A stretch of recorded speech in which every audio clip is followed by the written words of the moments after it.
Alrighty, give it a few minutes.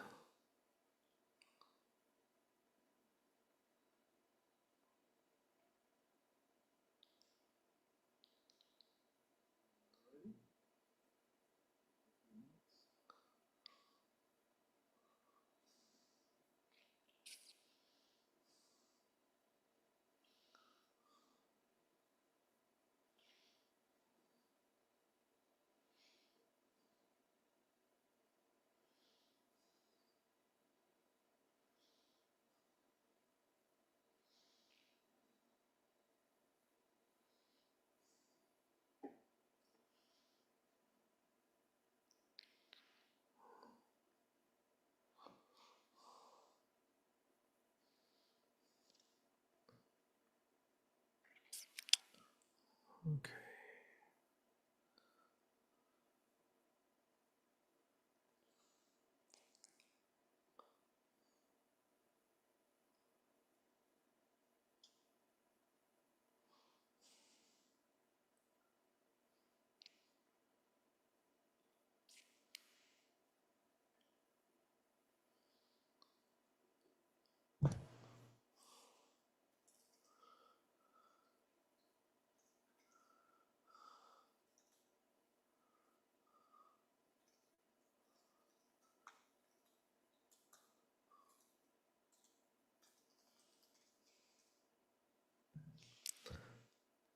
Hey there, friends.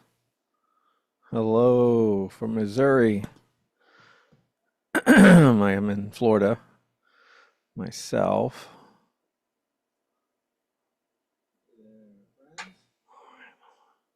Just give me a second. I'm setting up some stuff here. Come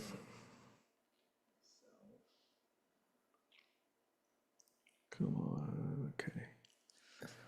All right. Hey, Cynthia. So if you guys have any questions, go ahead and pop them in the chat. I'm going to try to do these kind of little feeds here every now and then.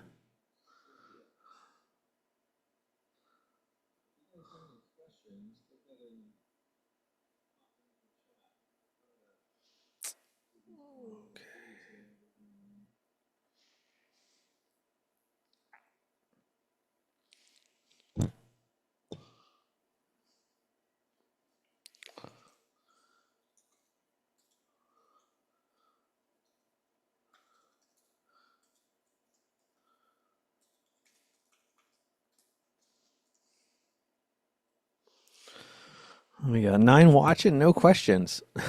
People want to watch Coach type and look at the screen.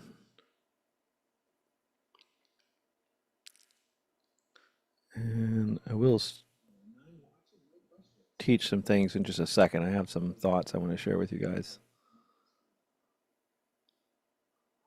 Alrighty. Let's see. No questions yet, guys? Excuse me.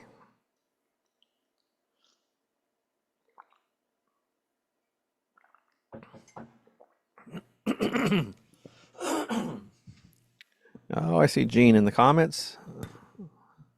Hey there, Gene. Some of my students here. All right, let me pull up some of the things I wanted to explore.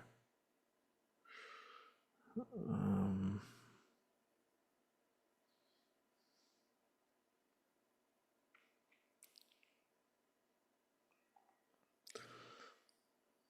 all right. I've got to start promoting these a little notice instead of these impromptu Zoom meetings here. Give people time to know it's happening. Let's see.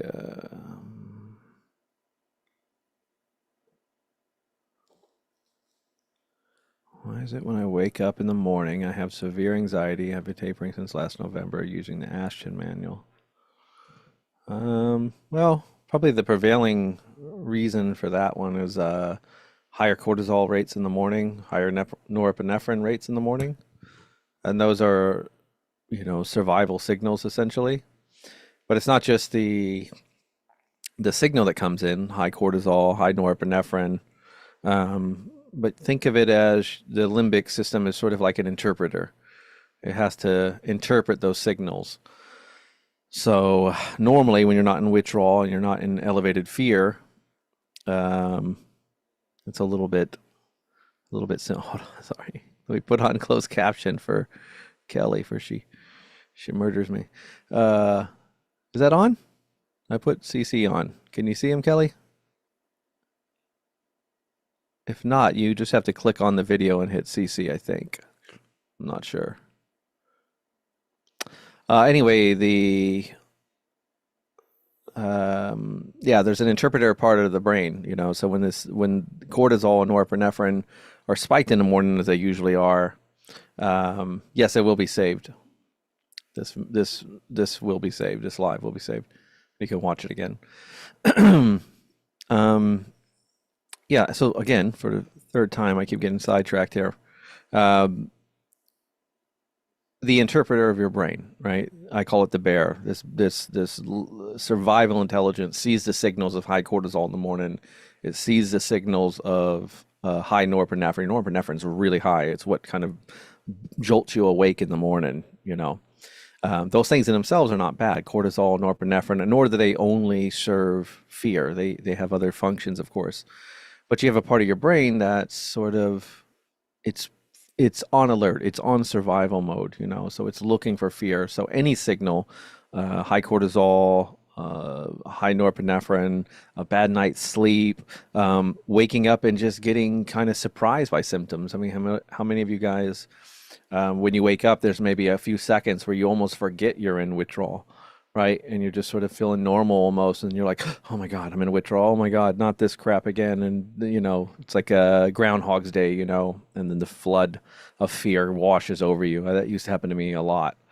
I mean, there was these 30 seconds, almost a minute some mornings that I got a little bit of sleep when I slept better, and I woke up and I just kind of forgot. I was just sort of coming to and felt pretty normal, and then suddenly, oh my God, I'm in withdrawal. I've got 15 milligrams of Valium to taper. Holy shit! And then just washes over me, the fear.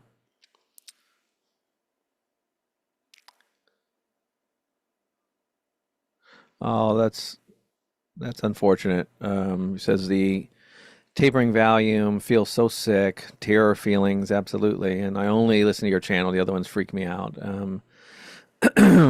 Yeah, I mean, I try to be very positive but realistic, not, rose-colored glasses, false positivity stuff. But really, I think I seem more positive because everything else is so damn negative. I don't really think I'm all that positive. I think some of the things I say probably are triggering and concerning, um, but we do heal. So that is something I will continue um, shouting from the rooftops, the treetops, the mountaintops to you guys that you do heal and you will get better. You would not believe the stories that I see every week. I'll share something positive with you. I have a student um, who, God, it was one of the worst cases for a bit there. He was, coming down from a high dose. I think it was Klonopin, and then he had to cross over to Valium, and it was pretty high, 30, 40 milligrams, and um, I don't know what it was, 15 years or more on meds, and he came off an antidepressant and had some OCD tendencies already. The OCD spiked, fear spiked. He got immersed in the doom and gloom community and everything, and things just spiraled. And over a year, by the time we really started working together, he was already spiraling pretty heavily, and he he started wearing mittens, ear plugs, sunglasses, all in the house because it was just anything sensory was just overwhelming to him. So, his fiance eventually gets in the mix and says, like, I'm at the end of my patience. I love him, but I can't keep dealing with this. I can't run the vacuum.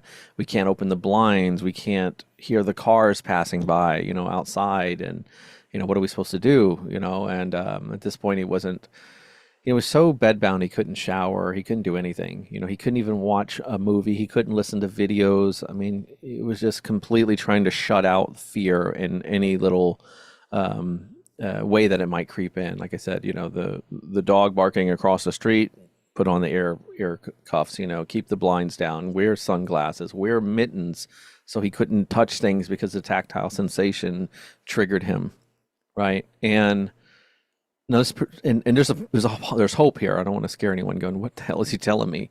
Now, that's not just from withdrawal. That is a fear brain trying to protect us using avoidance. And then, of course, when you avoid something, you become more sensitized to the thing you're avoiding. So then it's the signals coming in from those things are even more elevated, which then triggers the fear system again. So it's not just, oh, that's receptor damage. No, that was a conditioned response. So eventually his doctor gets involved and talking to him, and we kind of have like a coming to Jesus moment where I said, look, everything you're trying to do is not working. We have to try something different now. And he finally agreed, yes, I have to. I mean, I'm losing everything and I'm bedbound and I haven't showered. I shower once a week, coach, once every other week. I mean, it's so bad. I mean, close to going to the bathroom in a bucket. I'm not even kidding. And I've had many clients that's done that too. We can come back to that. But so anyway, I say to him, get a plant and put it out on your balcony. Just get a little plant, and I want you every day to get up and just put a cup of water in the plant. So really, that's it? Yeah, we'll do that. And we set up a series of just small, seemingly trivial little things to start doing. And we started building on them. And, it's been about a year since we started implementing that. And he reached out the other day and we had a session. We had a session in about 3 months. And wow, like he was a new guy. He wasn't wearing any of those things anymore. He wasn't in bed. He was getting thousands of steps a day. He was doing exposures. He was showering. He was doing dishes and taking the garbage out and spending quality time with his fiance and watching shows that they liked. And then he sent me a picture of the patio with the plants. And he had gotten more plants, and the plant that he had initially gotten that was really small had gotten really large. It was like growing over the balcony and everything, the trellis. I never almost made me cry. Like really, it made my eyes water because he sounded like a new guy. And he goes, oh, and coach, I'm down to 20 milligrams. He had tapered like 20 milligrams down and was doing better than he was at 40 milligrams of Valium. And he was getting agency and he was positive and his attitude seemed different. And I was just so damn impressed, I mean, he was such a tough situation where the other doctors and other systems around him had just sort of kind of given up and said, I don't know what we can do for you. We don't know. There's nothing we can do. We give you more meds, they make you worse. We take you off the meds, it makes you worse. So we can't keep you on the meds. So that's the stuff I see, guys. I share that with you, and that's one story of, I feel like hundreds I could share with you that are, and many of you here right now listening to me are not that bad. You're not sensitized in bed where you can't touch and see things, and so you're not different. You're not beyond recovery or anything. But I do think there's a nuance to recovery, and you have to kind of figure it out. You have to figure it out and how to work within your nervous system. All right, let me look back at the comments because I shared that story with you, and I hope this person, if he watches the video, doesn't feel strange that I shared that, but I didn't mention his name or anything. But I think it's super inspiring. Let me see. Sort of anxiety that takes hours for the anxiety to calm down. Sure, but you can learn to lead that. In the morning when your cortisol's high. I used to think that when I woke up, I knew how my day was going to go within 1 minute, 30 seconds, 5 seconds. I'd wake up, I'd feel my body and go, oh, today's going to suck. It's going to be all shit today. And I would be defeated before I ever got out of bed because I just knew this morning felt awful. I didn't get much sleep. I'm dealing with all these symptoms. I just knew today was going to be horrible, and it would be. And then I started learning about the power of leading the survival system and helping it change the way it interprets those signals coming in the morning. And so I started implementing something different, practicing acceptance, and talking to what I call the bear, the survival intelligence, the part of the brain your benzo tranquilized that's waking up in withdrawal. And I would talk to it and say, we don't know today's going to be bad and we could turn around. Let's just lead and let's just try to do our best and we'll navigate things accordingly. And then one day, the strangest thing happened. After a couple hours, things improved. And it had never done that. If I woke up and it was bad, it was going to be several hours before maybe it would have begun to calm. But after 2 hours of me just rolling with it, not fighting it, not resisting it, not trying to stop fear, not trying to avoid, not getting emotional and catastrophizing and spiraling, and not getting on the forums and because when you feel awful, you're prone to want to talk to other people that feel awful and look for information. And I didn't do any of that. I did what I call the five senses limbic retraining. It was a somatic sensory exercise where you hit all your senses with pleasure. And I'd get in the bathtub or the hot tub, and I would do this practice, and I would breathe and do mala and pray and meditate and do art and work on puzzles and water my garden and sit in nature and spend time with my pets and things. And things started to change. And then I realized, wow, all these little hypotheses that I had ascertained from the online communities were starting to be proven wrong. That I could hold if I needed to hold, and I could taper it without being hyperbolic, and I could, if I had a rough morning, turn it around potentially. Not always. I was learning a lot of things that I felt, why is no one telling me this? Why is it so?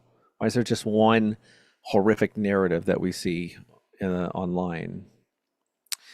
Um, no truth, and we will heal. You do heal, honestly. You really do, guys. In fact, I ask all my students and every person I've ever coached one question.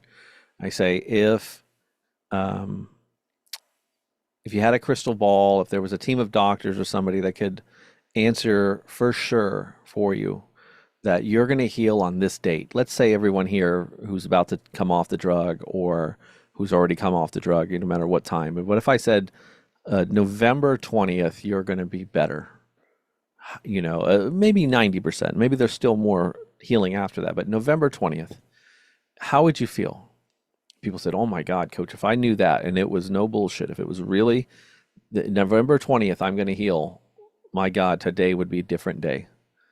Well, I said, well, what would change?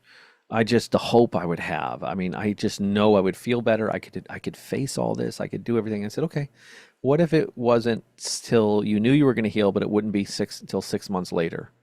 I said, same thing. Today would be better. What if it wasn't for a year? Well, that'd suck, but it would still, yeah, yeah, I would still have so much hope. It's the uncertainty that we have to deal with that scares the shit out of us. The uncertainty. And if you guys just knew 100% that you're going to get better, whether it was 2 months, 6 months, or even 2 years, if you just knew you were going to get better, and you just had to navigate things, everyone here would probably almost everyone would go into a window tomorrow if we could know that was true. But the thing is, everyone does get better. And you get on the damn communities, and it's fear leading fear. It's a lot of times it's the inmates running the asylum. And so it's just fear fueling fear, and that becomes our confirmation bias. We say, well, look at those guys. But we ignore that there's millions of people that come off benzos every year. And where are they? Because they get better.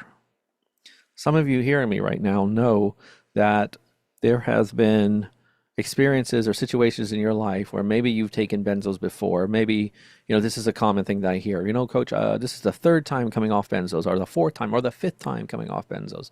The first time I was, 27 or 32. I had been on benzos just for a year or two or three, and I just stopped taking them one day. I go, really? Any problems? Not really. And then I took them again when I was 40, but I only took them for like 2 years or 5 years. And then I came off them again, and I felt okay. I mean, not much, a little sleeplessness for like a week or two, and then I bounced back. Right. So even in the accounts of the people that I'm working with, who are now struggling, have those stories that once upon a time I took it and I didn't. I came off of it and I didn't struggle. So many people don't struggle the way we do. Right. We are the outliers, guys. So when I say everybody heals, the only thing that we can, the fear center in our brain that's trying to combat that, the only thing it has to combat it with is, well, what about the outliers? That's like flying commercially and thinking, well, planes do crash. They do crash. Did you hear about that one flight? But it's like, yeah, but there's millions of flights going on a year, and 99.9999% of them don't crash, right? But the bear doesn't care. The fear center of your brain, the survival part of your brain, does not give a shit about statistics. If it cares more about how it feels, and fear is a damn convincing liar. But in my story, I've seen amazing comebacks. And not only do I see people come back and they don't go on to live life like a Frankenstein monster that got pieced back together, they go on to live life as a better version of themselves, right? Because they put in the work, they saw it as self-growth, they took this opportunity to do some things they hadn't done before, and they implementing new strategies and transmuted suffering like an alchemist from, suffering into gold, basically, suffering into wisdom. The pause, savoring, but still feel awful. Sometimes I think if it's better to cold turkey, feelings that I'm going to die every second. No, but that's your survival brain. Think about where that's coming from, right? We took this benzo to tranquilize the part of your brain that protects you from dying every second. So now it's waking up and it's hypervigilant. It's like a smoke detector. It's just going off on the wrong things. And part of the reason we're suffering so much is we believe the smoke detector. When the alarm goes off, we run out of the house and call the fire department and assume the house is on fire. But this part of the brain doesn't know the difference between burnt toast and a house fire. So once you start to understand that and you can work with that to say, this is a lie, this thing is lying to me, it's not true, I can start to choose to try to just breathe and keep living and within reason. I'm not saying I don't believe in extreme exposure therapy or exercise and all that, but lull your system and keep going about your life as though that the alarm that's ringing is not really a sign of danger. It's a sign of your brain withdrawing and recovering. That's what it is. Um, I don't avoid anything, but I'm still too tired. Well, yeah, I don't know. I don't know your story. I mean, um, it's not always about avoiding. Okay, again. I'm going to talk about the bear. The bear. I teach this all in my school. All my students know the bear, and some of them are here probably on this right now. Kelly, Jean. The bear is your survival intelligence. It's the limbic system. It's the limbic brain, and we cannot treat this like the GI. It's not like you eat food and your stomach digests and you excrete it. This is a evolutionary part of your brain. Millions of years of evolution, creating multi systems in your brain, all tasked with survival and procreation, right? Survival. This is an intelligence in your brain. And we took this benzo to try to tranquilize it and to quiet it. Well, now it's waking up, right? And so we have to learn how to calm it. What are the features of it? So I named it the bear because, like a bear, the survival intelligence, A, is an intelligence, B, has key traits or behaviors like avoidance. It has triggers. It has ways that we can feed it, such as ruminating, chat GPTing, body scanning all day long, talking to people, hyper focusing on withdrawal. But like a bear, it can also be calmed. We can calm our system. Now, everybody has a different bear, and everybody has a different bear with different traits. So one person may be prone to extreme avoidance, and the next person is prone towards extreme control. They want to control everything. Another person can't stomach uncertainty. Another person can't stomach just the symptoms, just any symptoms and what they mean to them. Another person battles shame and perfectionism, anger, denial, right? These are all ways that the nervous system tries to protect you. And even symptoms, ironically, are largely a reflection of that system doing that. Blurred vision, tachycardia, palpitation, head pain, tinnitus, all these things.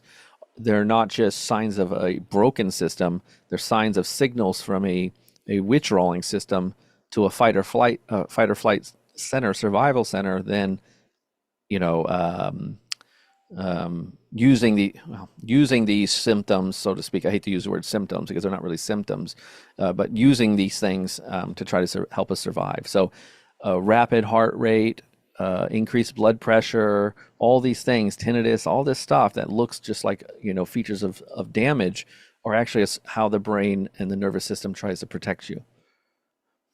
I didn't create the damn thing. I know it's wonky, but look, when it's really a grizzly bear or something chasing us, it works pretty well. When the signals are coming in from drug withdrawal, the brain doesn't know what to do with that. It didn't evolve with benzos. So a little bit confusing. Let me comb through here. Yes, you're right. With children, I don't have a choice. I have to keep exposing. That's true. I have a four-stage program. The first two stages are lulling, accessing the parasympathetic nervous system through neuroplasticity, repetitiously pulling a cord on a lawnmower, trying to get it to start. We're trying to shift the brain out of amygdala dominance and more into executive function, that prefrontal cortex brain, more into the seat of parasympathetic.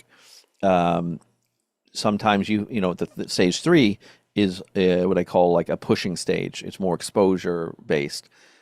Oftentimes, we have a life that's stuck in stage three, or forcing us in stage three with a nervous system that's really in stage two or one, right? We have a nervous system that wants nothing but lulling and calming and parasympathetic stuff. But we have a life that says you got to get the kids to school and the soccer game and work and all this other stuff. And that sucks. What you can do is you can make up for what you can't stop. So if you have to do a lot more exposing, then you should be counterbalancing it with a hell of a lot more lulling. And lulling is not just a physical exercise. It's an attitude. It's a mental. It's a Zen state of mind too. Acceptance and love and surrender and compassion and forgiveness and all those type of things. Pacing, balance. Basically, everything the bear is trying to, it's the antithesis to everything the bear is giving you. The bear is saying, no, urgency, control, avoidance, now, danger. And you've got to be very zen about it with all these barrage of signals coming in. It's really, really hard work. But with practice, you start to get your footing in it, and then you can start to build from that. They say reduce when you feel stabilized, never feel stabilized. Well, that's because I think we need to get you stabilized first. I think we can get you stabilized. Stabilizing is not just waiting, guys. That's not for everyone. Sometimes you need a little nudge, right? It's like take a person out of the war who has PTSD, and you take him out of the war and you set him in a building, away from the war, and you go, okay, your PTSD should go away, right? No. So you say, okay, well, we're going to take this person, we're going to put him back home. Hell, we're going to put him on a beach and give him just sunshine and rest all day. And a year goes by. Did their trauma disappear? Some maybe, depends on the level of trauma, but there's going to be a meaningful population that their trauma won't have disappeared. Why? Because we didn't really work on the trauma. It's great that we got them out of the war. It's great that we got them in a better environment. Those are huge things, but we didn't calm and retrain the nervous system. So I think that's where your work is. The first time I stopped taking them, I had 0 issues. See? Right there from the horse's mouth. This time, 20 years later, it has been somewhat difficult, but just sitting with it and pushing through it. Sit with it, yes. Calm it, lead it. There's one thing that we all have in common, including myself, everyone here, I bet you. Once upon a time, there was something in our life that was so overwhelming, so stressful, so scary, so painful, and we couldn't handle it. And we sort of surrendered control over to, again, what I call the bear, the survival brain. And what did it do? Maybe it made us stop sleeping. Maybe it made us OCD. Maybe it probably used more fear to try to keep us safe, ironically. And eventually we went to the doctor and we got on these meds and we said, just quiet all that shit down. Right?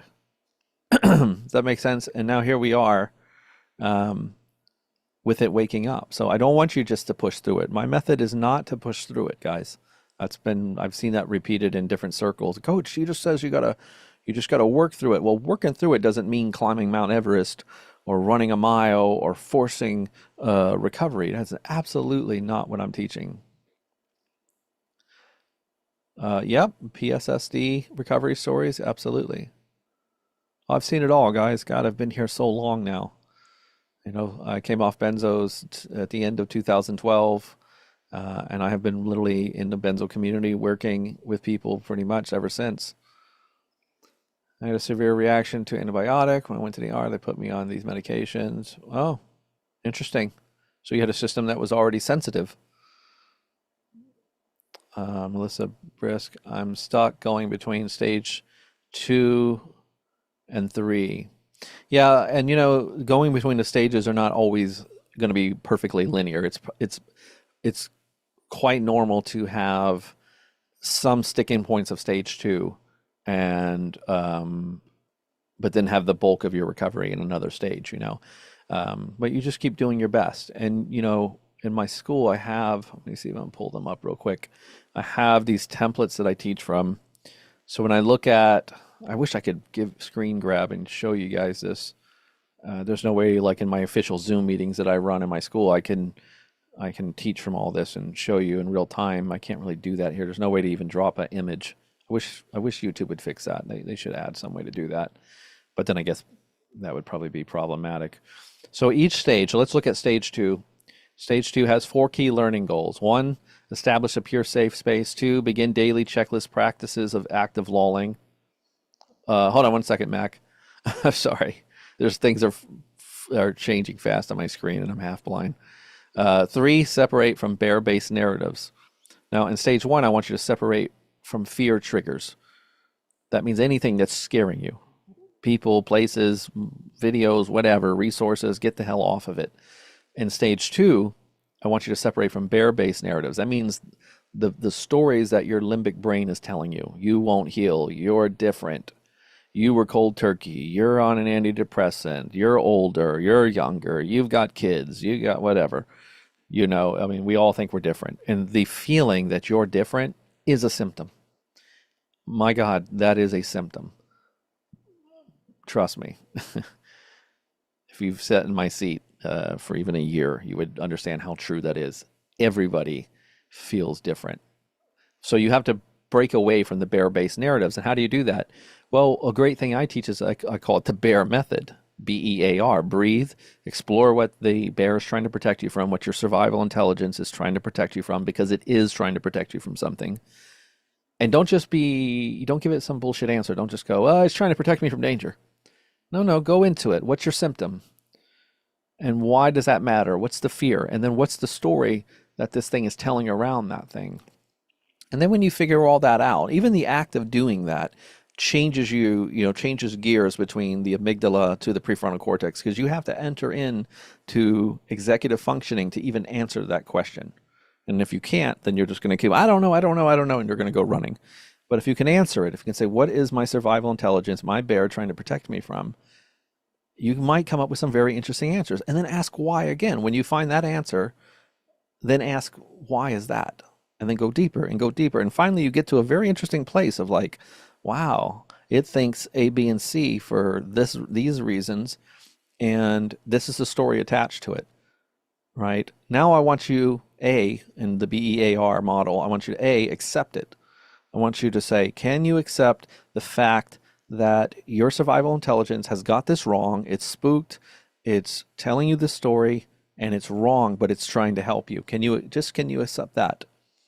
Not stop it, but can you make peace with that? And if you can, and that takes a lot of work, then the next thing is the R, which is reframing leadership. I want you to then, if you believe that and you fully accepted it, I want you to do something that shows more leadership in that situation. In the process of doing that, though, I bring this up because in the process of doing that, you can discover what those bear narratives are for you, and you can start to combat them. Because they're lies. They're just fearful lies telling you why you're different. You're never going to heal. It's been this long, all these kind of things. And you have to understand that is just a survival brain telling you the worst thing so it can motivate you to do more. But unfortunately, there's nothing to run from. This isn't a situation where the catastrophizing is serving us. It's hurting us profoundly. I've never had a client or a student whose life was made worse because they stopped catastrophizing, believe me. And number 4, begin training the bear, right? So when you say I'm between 2 and 3, you look at those and you say, which one am I really struggling with? Have I established a pure safe space? Maybe not. Am I still believing those old bear-based narratives? Now, the bear-based narratives, even in stage 4, can pop back up. So, like I said, it's not necessarily linear. You just do your best. Some things are going to be a work in progress across all recovery. You could, have great windows, and suddenly you're free from all of it, and then you get hit with a wave or a setback, and oh boy, here comes all those bullshit stories. I use Nelt. Okay, Mac. You skipped me again. Let me go back and find Mac. Yes, we spoke last live. I think I skipped you then, is what you're referring to. And I was 2 milligrams. I was going to drop zero point 0.5 every week and decided to drop 0.25, probably smarter. I'm now at 1.25, so now I'm trying to figure out what dose to jump. Remind me, Mac, what you're saying Valium, I'm guessing, and how long were you on it, and what was the reason you were prescribed? Give me those two things real quick.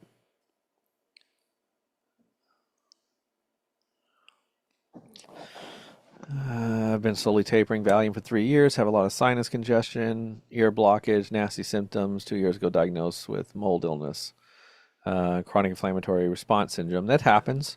Again, those are signals. And in the benzo community, well, first I would say or correlation isn't always causality. So certainly mold illness can be a very, very impactful thing. And a lot of times it can not be that impactful. Not enough to say like it's, destroying your nervous system and ruining your GABA receptors.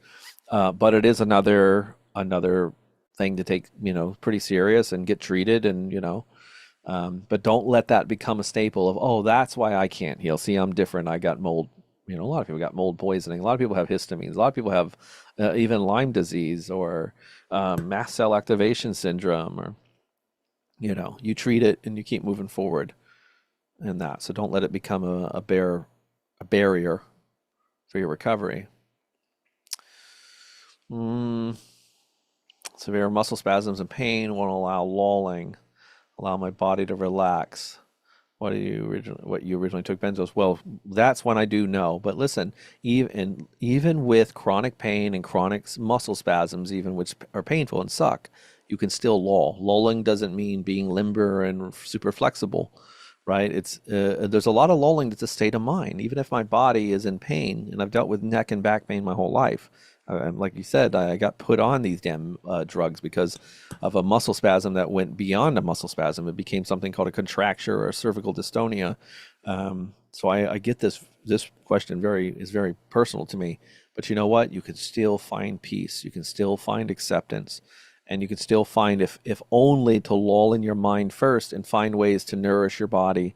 And there's a lot of ways that we can lull. I have templates on that. Let me see if I can't share any of these templates. This really sucks. You know what I need to do? I need to do a group Zoom meeting on actual Zoom where you guys can join and I can actually share things with you in real time. It would be so much more helpful than I'm kind of just sharing things, but I can't provide more resources for you right now. How do I know if I should treat the mold illness or if it's coming from the benzo? Well, always treat the mold illness. I mean, get the mold out of your house if possible. That's number one.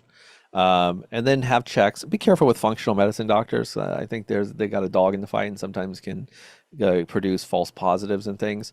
But get it checked and see if it's really, to what degree it's the factor, and treat it but treat it mostly as a secondary thing.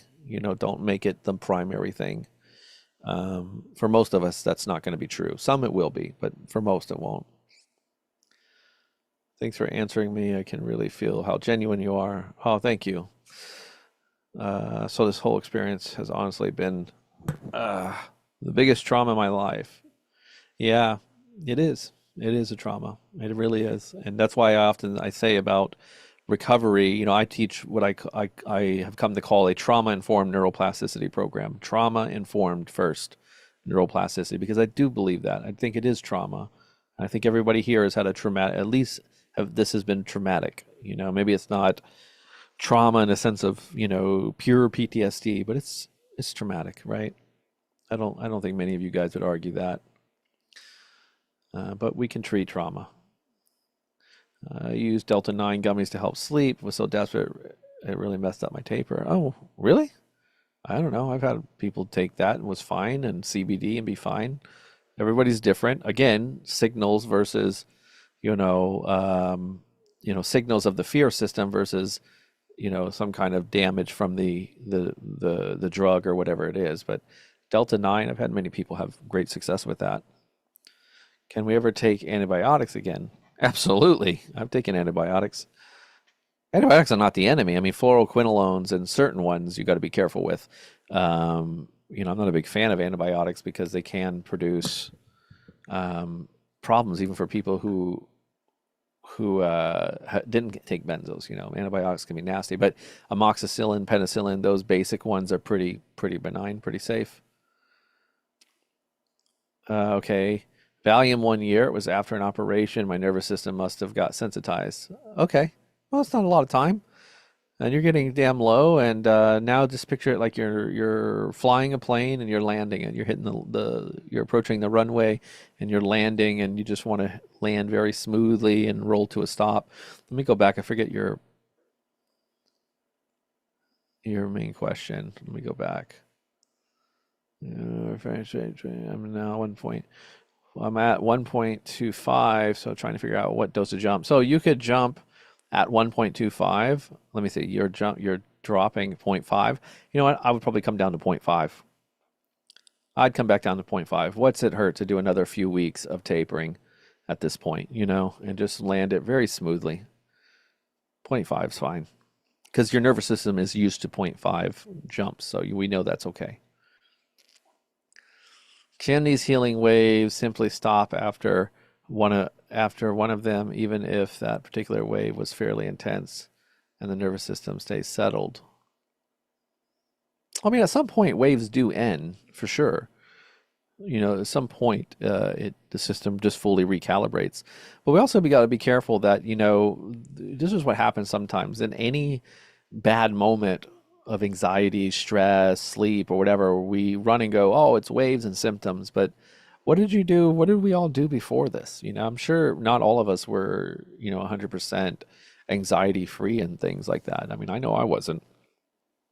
I had periods of lots of anxiety or stress or depression or sleep or things. I just never called them waves. But maybe they were waves, but they weren't waves from benzos. But things heal. Yeah, I don't feel like I go into waves, no. And I damn sure wouldn't link it to the drug. Still a little confused on what to work on to stabilize. Sorry, brain fog. Well, and look, guys, I have a lot of information on my website, powersbenzocoaching.com. And certainly a lot in the school. I don't want to keep pushing the school like I'm marketing it, but there's a lot of resources because it is a school. But I share a lot outside the school too. And if you even go to my website, there's the science of healing, withdrawal basics, the bear. I provide a lot of stuff on lulling and pushing, and I've got a blog, and I've got so much there that you can extrapolate the answers to these things. But to stabilize means different things for different people. It might mean holding your dose or slowing your dose down. It might mean nurturing. Well, also it means nurturing your nervous system, so that way we're spending more time trying to, access the parasympathetic nervous system instead of staying in sympathetic mode. It means less fear and more calming. And at first that's going to feel like you're faking it till you make it, and it will be. But you will slowly. And the other thing is, the brain is a predictive machine. It is trying to keep you safe by predicting what's going to happen next. So even catastrophizing is a mechanism that, right? It's a mechanism of that because catastrophizing is the way the brain predicts what's the worst thing that could happen, and let's be ready for it. And it scares the shit out of you. I mean, glutamate spikes, cortisol, norepinephrine spikes. You feel awful. And then the nervous system says, oh, wow, we feel awful. We must be in more danger. Let's predict the next worst thing that can happen so we can be ready for that. And it starts to spiral. So you want to break the loop of fear first is going to help you stabilize. And then give the brain predictable patterns that it can trust in. So not just... if you don't give it predictable patterns, it will create them. And if it means high cortisol morning and ruminating at noon and whatever little defense mechanisms or safety protective mechanisms it might implement for you, that's what it's going to do.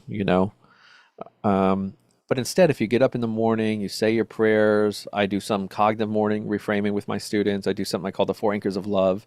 Maybe next time I'll get on here, I'll teach from that. That might be interesting. And just morning routines, sunlight and prayer, and these things that the brain can say, those are signs of somebody still living and functioning. Um, and the brain will start to get behind that a bit more, assuming that you're tapering smooth and all the other stuff. That feeling you are different is a symptom. Yes, it is a symptom. Just look, just the same as anyone here. Raise your hand if you deal with health anxiety or have. And now raise your hand if you feel like there's ever something wrong with you that people miss, that's like there's more wrong with you. That feeling that there's more wrong. I had heart palpitations. The doctor said it's stress, but no, he must have missed it. I think it's a heart problem. You know, that feeling that there's something more wrong is the definition of health anxiety, right? And I would almost say the feeling that you're different and can't be healed is almost the definition of withdrawal. It is it is a symptom, and you should be treating it like a symptom. Value 1 year was after. Okay, let me see what else here. Jason, I was diagnosed with the same. I just wonder if it's benzos. Seems like everyone is being diagnosed with this. What? Diagnosed with what? What did I miss? Oh, the mold. Yeah, right. Everybody's being diagnosed with mold. As a coach, oh my God, I see it's everyone's diagnosed with mold and Lyme and mast cell activation, and I'm like, really? Lightning is striking everyone? I mean, all these rare things, everyone suddenly has all of them. I just think the brain, again, wants certainty, it wants predictability. And if it can say, Lyme, mold, that's the thing. I was cold turkey. I was on an antidepressant. Postpartum or whatever, it's going to do that because it doesn't like uncertainty. And even though there's no need for uncertainty, this is what it is. It's withdrawal. It's a fear brain running ape shit, That's enough.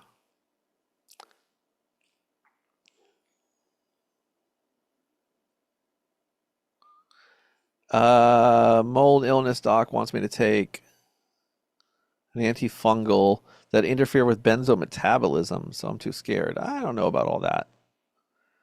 Benzo metabolism, I don't know. I mean, it depends. I mean, that's a nuanced thing. I can't, some of these I can't answer because I don't know enough about your history. And if you ever want to have a session, you can go to my website and book a coaching session. I'll be happy to dive deeper, but I don't know all the nuances of that, so I can't speak on that. But I would think treating the mold would probably be important. If they really truly think it's impacting you and it's something that's the tests have absolutely verified, then that would probably be something to explore. And there might even be safer antibiotics. I have tapered from 0.75 milligrams to about 0.28 over 5.5 months. My doctor thinks I can drop 0.05 a week. I feel this is too fast for my body. When it's your experience? Well, everybody's different for one. And also I would say, how regulated are you? If I was your coach, and I think we have a session, that name looks really familiar to me. I think we have a session coming up, or we had one, I can't recall. But if I'm working with you, I'm going to stabilize you first, and I'm going to get your nervous system more regulated, and we're going to iron out some things and get you working on building some neuroplasticity and things of that nature first to get your foundation stronger. Then we can explore the drop. And even if it's too fast, then we slow it down for a little bit. And as you start to feel better, then maybe you'll pick it up more organically. Again, some of these questions, it's hard for me to answer. I don't want to give you medical advice. And especially I don't want to give you too much advice if I don't know much of your backstory. Thank you, Mac. I appreciate it.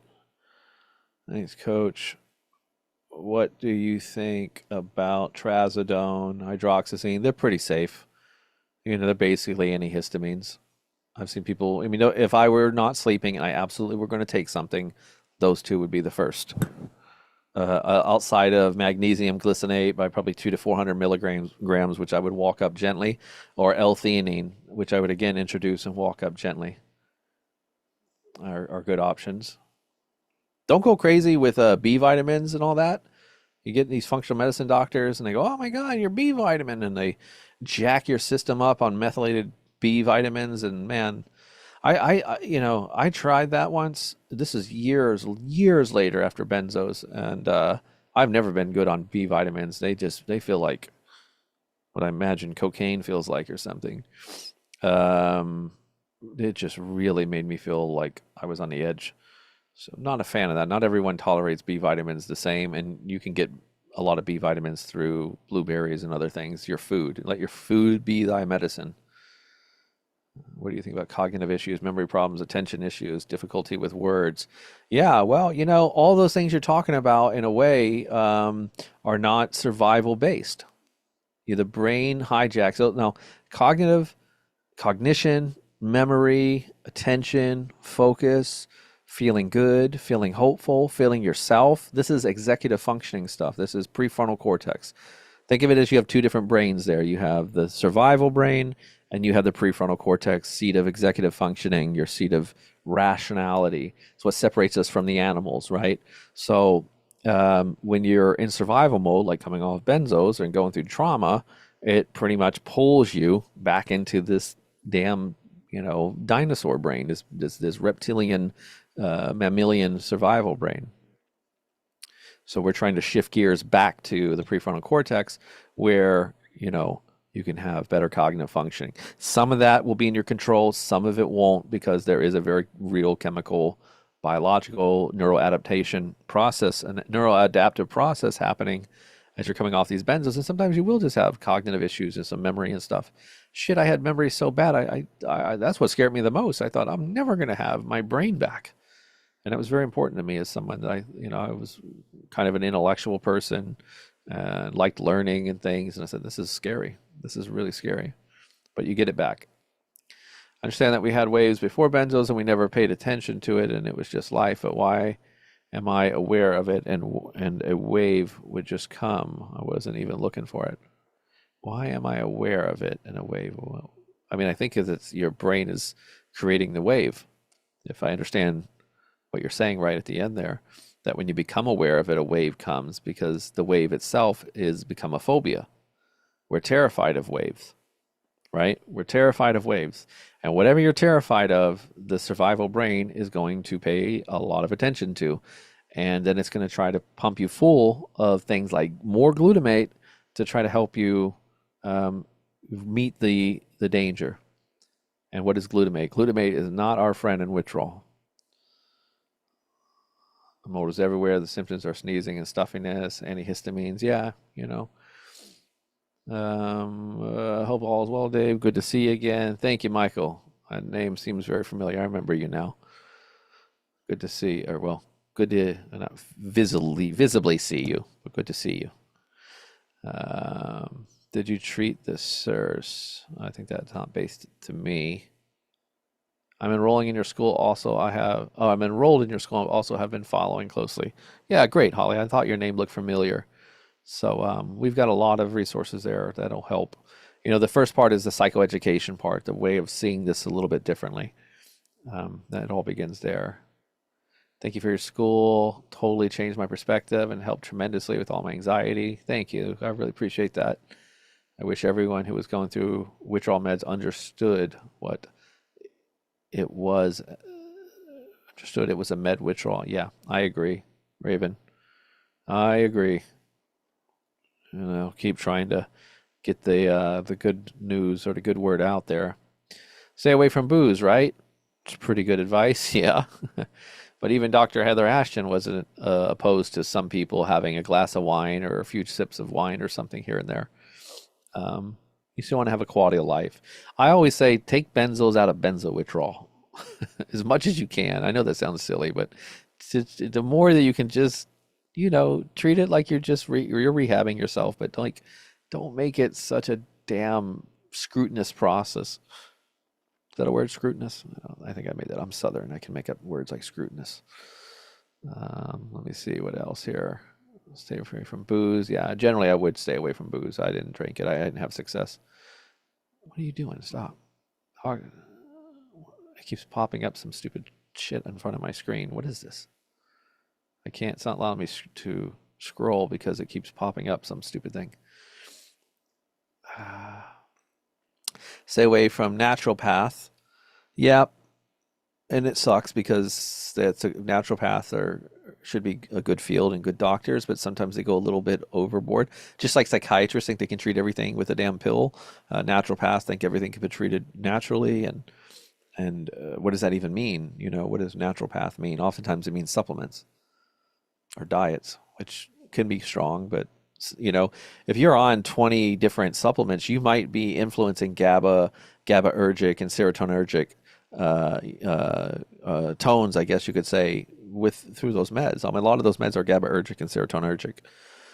So I have people that are, I even had prescribers, psychiatrists that were, functional medicine doctors that were supposed to be helpful, and they were just putting people on dozens of GABAergic and serotonergic supplements, and it was like, what are you doing? You're trying to build basically a benzo out of all this shit?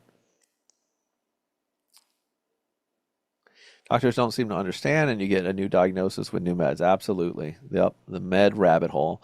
And funny, my background's in clinical psychology. I was trained extensively on diagnosis. It's the last thing I do. I might not be a good a good doctor because I don't like diagnoses. They change like the damn weather. I just look at the state of the nervous system. Jason, I'm not specifically treating the SIRS right now. I'm currently tapering off a benzo, but I'm doing the best I can. Keeping the house clean, taking antihistamines, doing what I can. Yeah, and maybe just find where the mold's coming from and don't fixate on it too much. Spend time outside. It's a signal, but it's not the biggest signal. Fear would still be your biggest signal for most of us. And support your body, like everyone else has to talk to. I feel like almost everyone I talk to has some kind of mold, Lyme, or similar. Right, right. And there is my skepticism. Thank you. Pause. I wish you the best in your healing. Nice. I think a lot of it is a dysregulated nervous system. Now, I think a lot of it is, even if you look at what mold can do, or COVID could do, or Lyme could do, or trauma can do, or insomnia can do, or sounds like a song. It leads back to the nucleus, which is a dysregulated nervous system, and an overactive, hypervigilant limbic system, which again are two things that the drugs tried to deal with. How do you deal with morning cortisol spikes? Again, these are big questions, but you got to change your relationship with the morning. You've got to create calming signals of leadership in the morning and activating your parasympathetic nervous system in the morning. And you've got to change your fear going in, because there's something that science knows about predicting high cortisol in the morning. If you predict that the next day you're going to have high cortisol, you will have higher cortisol than normal. Your brain actually amplifies and creates more cortisol response. I'm trying to think of it. There's a term, CARS or something like that. Okay, let me see. Is there a way we can connect? I'm in Canada. Yeah, you can. If you're talking to me, I don't know if you're talking to me. There's people having conversations in the comments with each other, but anybody can connect with me either through the school, benzorecoveryschool.com, or through my website, powersbenzocoaching.com. I do coaching. I even do email consultations. So if you don't want to have a call, or if you want a cheaper version, it's more cost effective, you can do a new client email consultation, and those are pretty cool. I like doing those because I can. First time, I think I'm a pretty good writer, and I write fast, and then you have everything I say written down. Sometimes having a session with me is like information overload. So you can go back and have these very specific, like 5 questions you can ask me, for example, and I'll give you a thought out answer and a synopsis of your entire situation, and etc. I always come back to this channel to express my appreciation during benzo withdrawal, 10 plus years on Klonopin, 1.5 year withdrawal symptoms. Happy to say my brain and personality's back. That's tremendous. See, I wish I could give emoji. Where's the heart for that one? That's awesome. Good for you, my friend. Good for you. And thanks for sharing some real testimony. Okay, here's this stupid thing doing this goddamn I touch the comment thing to read it, and this box pops up over it, and it says a bunch of things. It's like I can't read the comments. I don't know why YouTube has that. It's ridiculous. What else, guys? Thanks for answering, Coach. Really need to go to power school. Yeah, come in. Look, even if you guys, I made it, it's $30 a month. I mean, that's pretty cheap. It's like a couple McDonald's meals, and even if you went in for a month and you just got all the templates and went through the stages real quick and got all that information, yeah, you would have your money worth. And we do live Zooms every Sunday, and I usually go for 2, sometimes 3 hours every Sunday, and we teach lessons, and it's really nice, and it's a positive community. I don't put up with symptom talk and fear spiraling and all that. It's people focusing together on recovery, not indulging the bear, but leading the bear. It's a very different mentality. Starting on Klonopin at 5.5 milligrams daily, 2022. Switched to 10 milligrams Valium in 2024, down to 5. Was stuck at 6. Wait, I'm confused. Oh, I see. 10 down to 5. Was stuck at 6 last year. I feel better than at 5 than at 6. Normal to feel better at lower. Absolutely. Absolutely. That's very true. I've had people that as they push through, they started feeling better. Less drug in the system, less up and down yo-yoing of the GABA glutamate relationship. And also probably holding, maybe you did a lot of work on yourself last year. Things stabilize, life factors change. Stress, life is a mother. That thing never stops beating on us, huh? I will say I held for 5 weeks during this taper once and symptoms were worse. I found that if I drop to 3 weeks works best, so I'm looking forward to your session. Cool. Yeah, everybody's different. But also people can feel worse holding sometimes because they were told that you're not supposed to hold, right? So the bear says, holy shit, I'm not supposed to hold. Every time I sit here, I get this itch in the back of my damn elbow. If you see me doing that, that's not some kind of Tourette's or something. It's just, yeah, like an itch in the back of my shoulder. I'm using all these to help me in the morning. I believe it's starting to help some. Cool. It takes a little bit, your brain has learned something over time and it needs to relearn something different. That takes a little bit. To just keep practicing. It might even take several weeks. Keep practicing, please. Shoot, I forgot I had decaf coffee.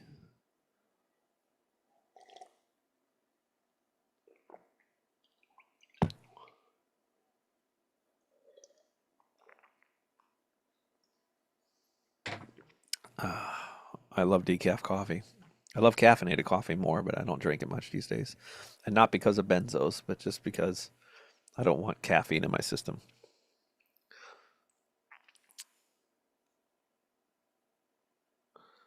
How much? Let me see. I take hydroxyzine, very small dose, 5 milligrams, and it helps me. Should I worry about it showing? No, no, don't worry about hydroxyzine. No, it's like a Benadryl.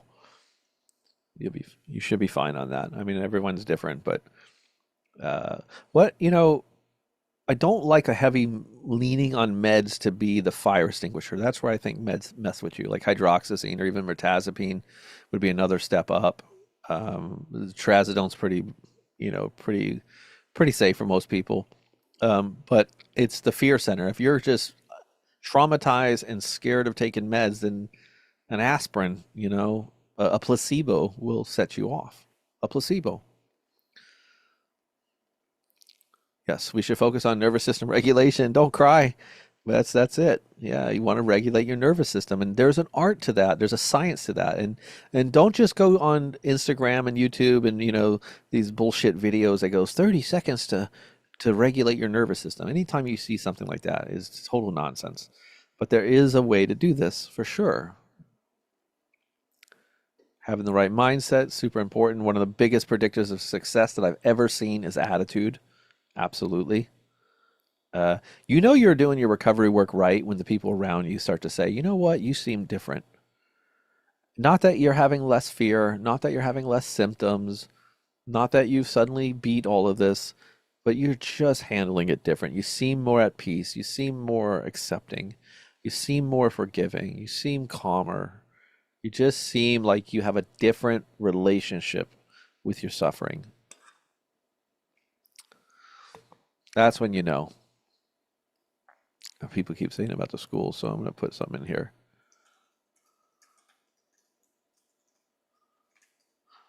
So you can find there.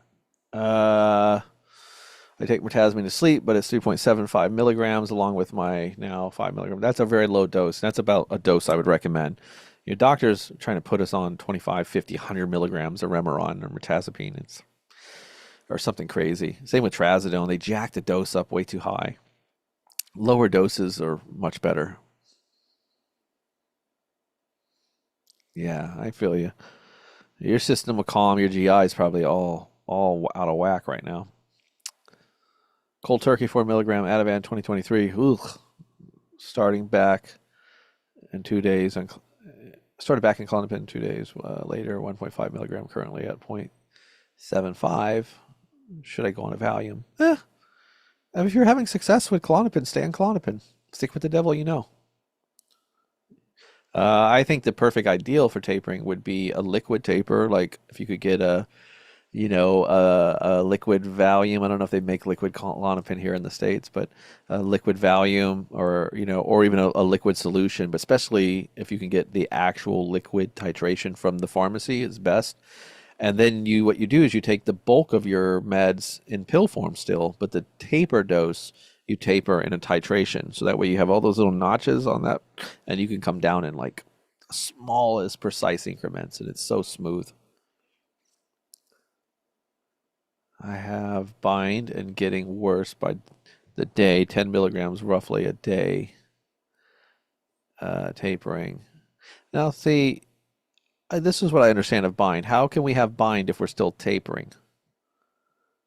You're having acute withdrawal. Bind, from what I understand it, and I talked to D. Foster and them, is when you're off benzos and it's gone longer than protracted withdrawal, because you could be protracted for 6 months to a year, or your symptoms extend beyond normal protracted withdrawal. So when you say bind, what you might be saying is acute withdrawal. So I'd be curious to know, what do they mean by bind?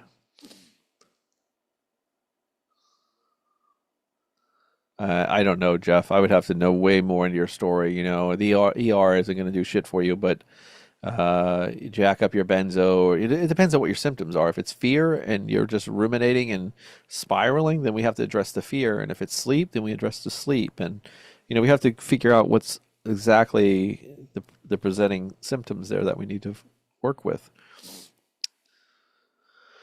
A couple things, and I'm not trying to just promote, but just things I think that might help you guys is I got a book called 15 Phases of Benzo Recovery. I really love this book. I'm super proud of it, more than my first book, which was the Powers Manual, which I'm publishing a second edition soon. I'm really proud of this book because to me it's like a recovery roadmap. And it normalizes things that we go through. So there's different 15 phases. Like, for example, I'll read you some of the table of contents. The obsessive answer-seeking phase, page 26, chapter 1. Chapter 2, the miracle cure phase. The indoctrination phase. The my case is different phase, chapter 5. Right? And I go through there and I try to provide information, and I talk about the bear and things that you can do. The other thing I'll share with you real quick, and this is kind of cool. I never share anything outside of my school, so maybe this will be useful or interesting to some of you. I created a study guide. I'll ignore this part because this is says not for resale. It's what they give you when you print out a proof. But it's a student study guide for stage 1. So I have 4 stages, and this walks you through different things in the school. The program just walks you through all kinds of things, tells you about the stages, the steps, and all that kind of stuff. So that's cool. The goal is to have all 4 study guides, 4 workbooks for all 4 stages. Each stage now have animated, I'm building the animations. So I don't know if you can see here, there's a little me, and they're animations. So that's cool. I can actually not just teach with like dry lecturing, but I can show some stuff like this. I like animations. Being a creative person, I learn more visually. So, okay, let me get back. Micro hyperbolic. I like micro over hyperbolic, but it's nothing wrong with slowing down. In the school, I have a 20, and I've been leaking this on my Life After Benzo's Facebook group. It's a free group, and I try to interact and share teaching from the school inside it. It's on Facebook. You can find it on my channel, Life After Benzo's. Um, and I leak different lessons from my taper course. So I have a 20 lesson taper course, and I share things randomly, but that's in the school as well. And anyway, one of the lessons is the difference between micro and hyperbolic, and I talk about that. And my problem with hyperbolic is and I think for most people it unnecessarily drags out tapering longer than it should, and that could be a problem. So, for example, I was on 40 milligrams of Valium for a decade. If I started let's just say a 10% taper, which I know might sound like a lot, but it really isn't. But say I started a 10% taper, and I'm going to do hyperbolic, then I'm going to do 10% of each dose, right? So 10% of 40 milligrams is 4 milligrams. So that means my first taper, I'm tapering 4 milligrams. That leaves me with 36 milligrams. My next taper is going to be 3.6 milligrams of a taper, right? And then you walk it down. Now, when you get down to 1 milligram of Valium, what's 10% of 1 milligram of Valium? Zero point 0.1. So now I went from tapering in 1 month 4 milligrams to at the end, I hit 1 milligram of Valium and they want me to taper 10%, 10%. That's 10 more months of tapering on 1 milligram. And Dr. Ashton would never, I don't think she would, maybe not never, but very rarely would she ever say taper 10 months on 1 milligram because there's diminishing returns. So I'm not a fan of that. But I do think as you get lower, slowing down can be very helpful, sure.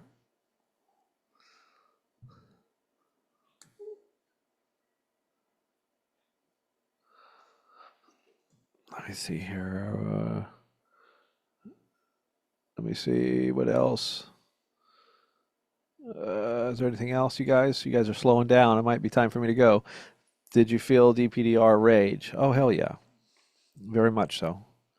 I would get angry just watching people walk their dog on the street as if they were sent to taunt me.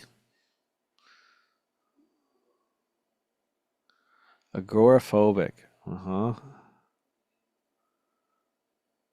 Yep. Well, if you're off of benzos completely for the last few years, we got to start working on regulating your nervous system and slowly introducing some gradual graded exposure for the agoraphobia, just beginning with opening the door, sitting in your doorway, sitting outside on your porch, walking up, sitting further in your yard, walking up and down the street by your house. Listen, guys, this is important. When you have agoraphobia, the benefit of treating agoraphobia isn't that you just get to go places again. There is a systemic effect that as you bring down the agoraphobia, you sleep better, you have less fear, your body's less reactive, you're less anxious, you're less depressed.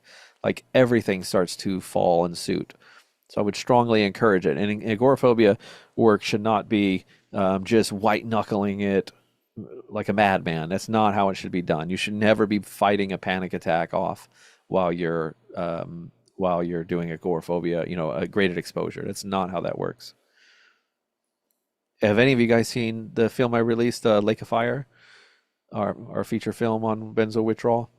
Um, in that you see Robin, the main character, working to get back to just checking the mailbox, and that was taken from my own life because me getting to the mailbox one day was a big deal. Getting to the mailbox without freaking out anyway. Yep, OCD is the bear trying to solve the problem by looping the thoughts. The bear confuses thinking about the problem with solving the problem, and therefore it jacks up your cortisol and your glutamate just through that. So we want to treat that for sure. I guess I need to ask a better question. Does the wave just come whenever it wants to on its own? And yeah, it can. Absolutely. I mean, you don't have control whether, I mean, sometimes a wave can be brought on by something for sure, as many of you know. And other times it can just happen. I call it neurological weather. You wake up tomorrow and it's raining. I have no control over that. I just have control of what I do with the rain. I can't stop it. But waves are signs of healing. Your system has to, nerves heal that way. They have to sort of overfire and underfire. It's sort of like Goldilocks and the Three Bears, you know? Um, so waves are very important. Waves are how the nervous system tests itself and recalibrates. What you do in the wave, how you treat it, is everything. If you panic, spiral, and revert back to the bear's mechanisms, you're going to prolong the situation potentially. So, and if you start yo-yoing between waves and windows, that's a really good place to be. I talk about that in my book, 15 Phases. The yo-yo phase is a very good, predictable phase.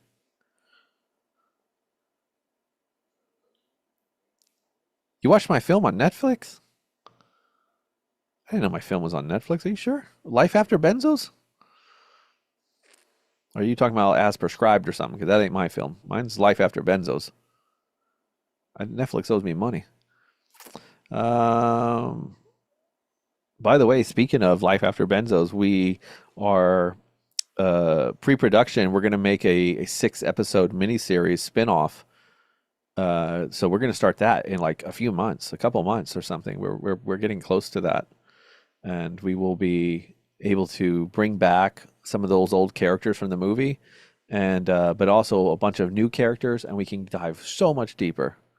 It's on Netflix. Are you kidding me? How the hell did that happen? Somebody owes me some money. Netflix then hijacked me. No shit. Are you serious? Life After Benzos? Get out of here. How the hell did that happen? Okay. Kelly, did you recently drop when it happened? I can tell people in the school. I can tell people the school helps me. Very cool. Thanks, Robert. After the chemical part, benzo withdrawal is over, you might still need to address anxiety, PTSD, and withdrawal. Yeah, that's right. And you can do that ahead. You can do that now. You don't have to wait till a lot of people say, well, I'll join the school when I'm off and I'm better, you know, and it's like, why? Join now, start now, or start working now. You don't have to join the school, but start working on this shit now.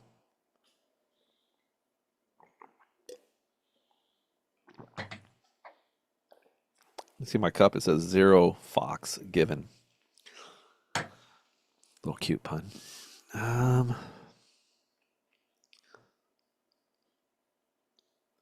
Crazy. The word benzo is triggering. I hear you. It's my least favorite word is benzo. Yeah, Lake of Fire is the feature film. Life After Benzos, which I'm going to change that name. The miniseries will be called Life After Meds or Life After Psych Meds. Probably just Life After Meds has a better ring. I probably misspoke. Um, all right, is that it, guys? I see we're winding down. I had a bunch of questions. I'm scrolling through to see if I missed anything. I still have 36 people watching right now. Yeah, that's it. That's it. You saved the sister helping her and father not want to hear it. I covered it, watched it many times. Oh, that's cool. It's on Netflix? What the hell? How does that work? I don't remember if we submitted it or not. Well, that would be freaking awesome if it was.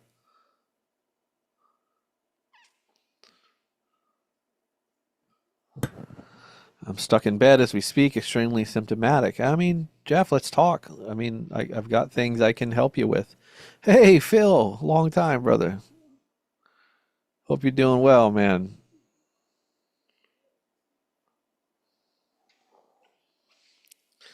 So, from my understanding, it has to do something with how I react when I'm in a wave, right? But what if it's overpowering and it's a little hard to accomplish? That's that's the struggle, my friend. That is the struggle, right? This shit is not easy. When you've got someone shouting in your ear horrible things, it's not easy. But a lot of things in life aren't easy. Dealing with severe back pain, neck pain, stomach issues. I mean, how many of you guys have real things that you've had to deal with that are not easy? Kelly, I know you've had to deal with stuff that's not easy, you know, so not easy and impossible are two different things.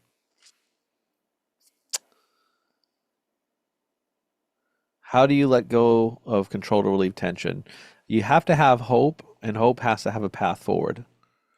If you don't have hope, if you don't have a path forward, you don't have a hope. And if you don't have hope, then you have a nervous system thinking that it needs to control everything, and because that's what you do, right? You try to seek some kind of control. But control is probably learned. Oftentimes, if you have real struggles with control, you probably have a parent or grandparents or somebody in your family. Control is usually learned. And you start to realize that there is no such thing as control. It's all nonsense. It's all bullshit. It's an illusion, an oasis. But so forgiveness and a path forward, restoring hope, and the path forward is your recovery program. That's why I love I call it the North Star. It's a star that guides you out of the woods. That gave me a lot of hope because I had a path forward.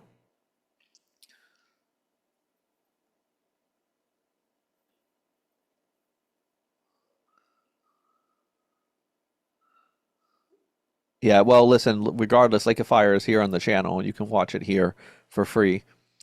A lot of the coaches that we're talking to, they said you should have a paywall, even $1. Now it's got 80,000 views. Imagine I'd have $80,000 in my pocket. That would be nice, but I didn't want anyone to pay for it. I funded that film mostly out of my pocket, and it was money well spent, and probably one of the best experiences I've ever had. And hopefully that film will keep doing good. You know what? Somebody will come by and make another Benzo film. It's going to be bittersweet when that happens, but it will be cool to know we launched the first Benzo film. Lots of films on alcohol and addiction and opiates and everything, but I've never seen a film on benzo withdrawal.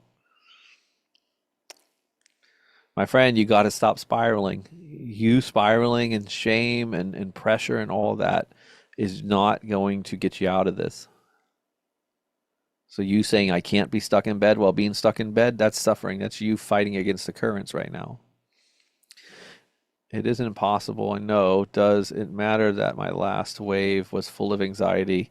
Then I had calmer 2 weeks, and I got hit with a wave, but it was mainly just emotional, nervous. Yeah, that's a good sign. You're yo-yoing again. You're yo-yoing, and soon you'll be able to just deal with it. Like imagine if it was just really bad back pain that you were dealing with, and you get hit with these bouts, these episodes, these waves of back pain, where for 2 or 3 weeks you're just really knocked down and you're in pain and you can't sleep and you feel awful and it scares you. You're worried about your health, and then you come out of it and the inflammation goes down and you get back to your life. You start to get good at managing that. You really start to get good at not getting so damn emotional about it. You just go, okay, that sucks. I know what to do. The wave's here. It's a sign of healing. How can I lead myself through this? That's the goal. Now, how you do that is where the coaching comes in, and we break that down. We break it down, break it on down. Uh, what else?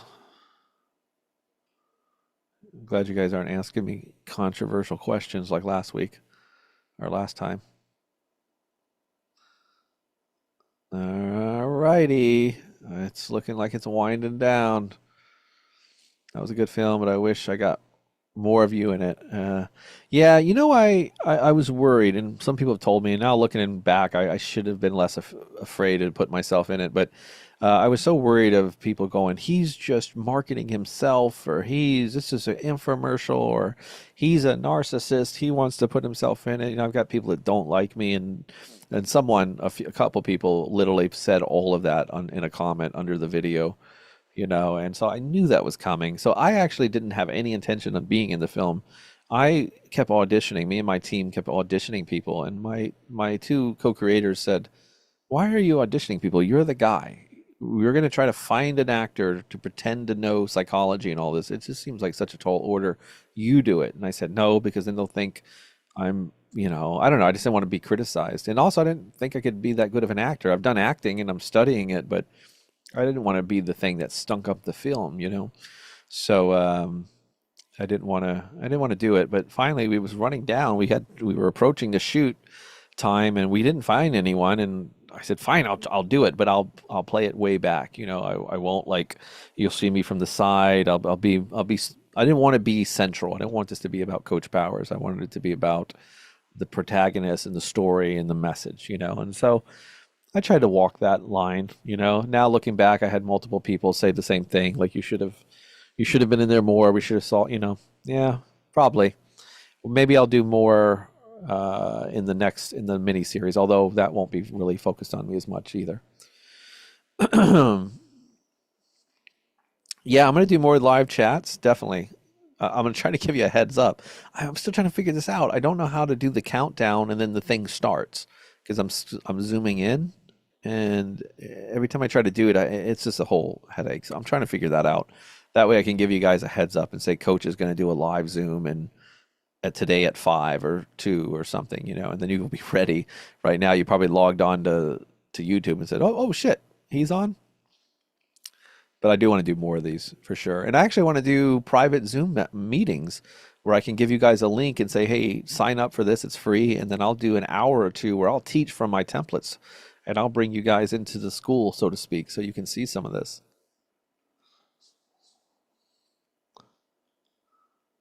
No, yo-yoing is not bad. It depends on what kind of yo-yoing you're talking about now. If you're talking about going up and down on your drug, I'm not talking about that kind of yo-yoing. I'm talking about the your nervous system toggling between windows and waves as it sort of recalibrates. That's a very good process. Do I do morning appointments? Yeah, most of my appointments are morning. I start at 8 a.m. Eastern Standard Time here. I'm in Florida on the East Coast, so I do start around 8 a.m. Tuesdays and Wednesdays, and then Fridays I go till 4:15 p.m. So I try to make it to where everyone can, I can serve multiple time zones and such. Because I got a lot of people I work with that are in Australia and the UK and things like that, New Zealand, South Africa. It's been wonderful being a coach and getting to work with people from all over the world. It's just funny because I would just all of a sudden start to cry and being overly emotional, and I told my husband I don't know what's happening. He told me just to let it all out. Yeah, you just let it flow. Your nervous system's recalibrating. Let it flow. Don't try to bottle it up. Become kind and compassionate to yourself and let it happen. Let it work itself out. Nerves do wonky things as they're healing, and this isn't just nerves. It's an emotional ride, and there's trauma, and there's fear, and there's loss of agency, and many things. It's complicated.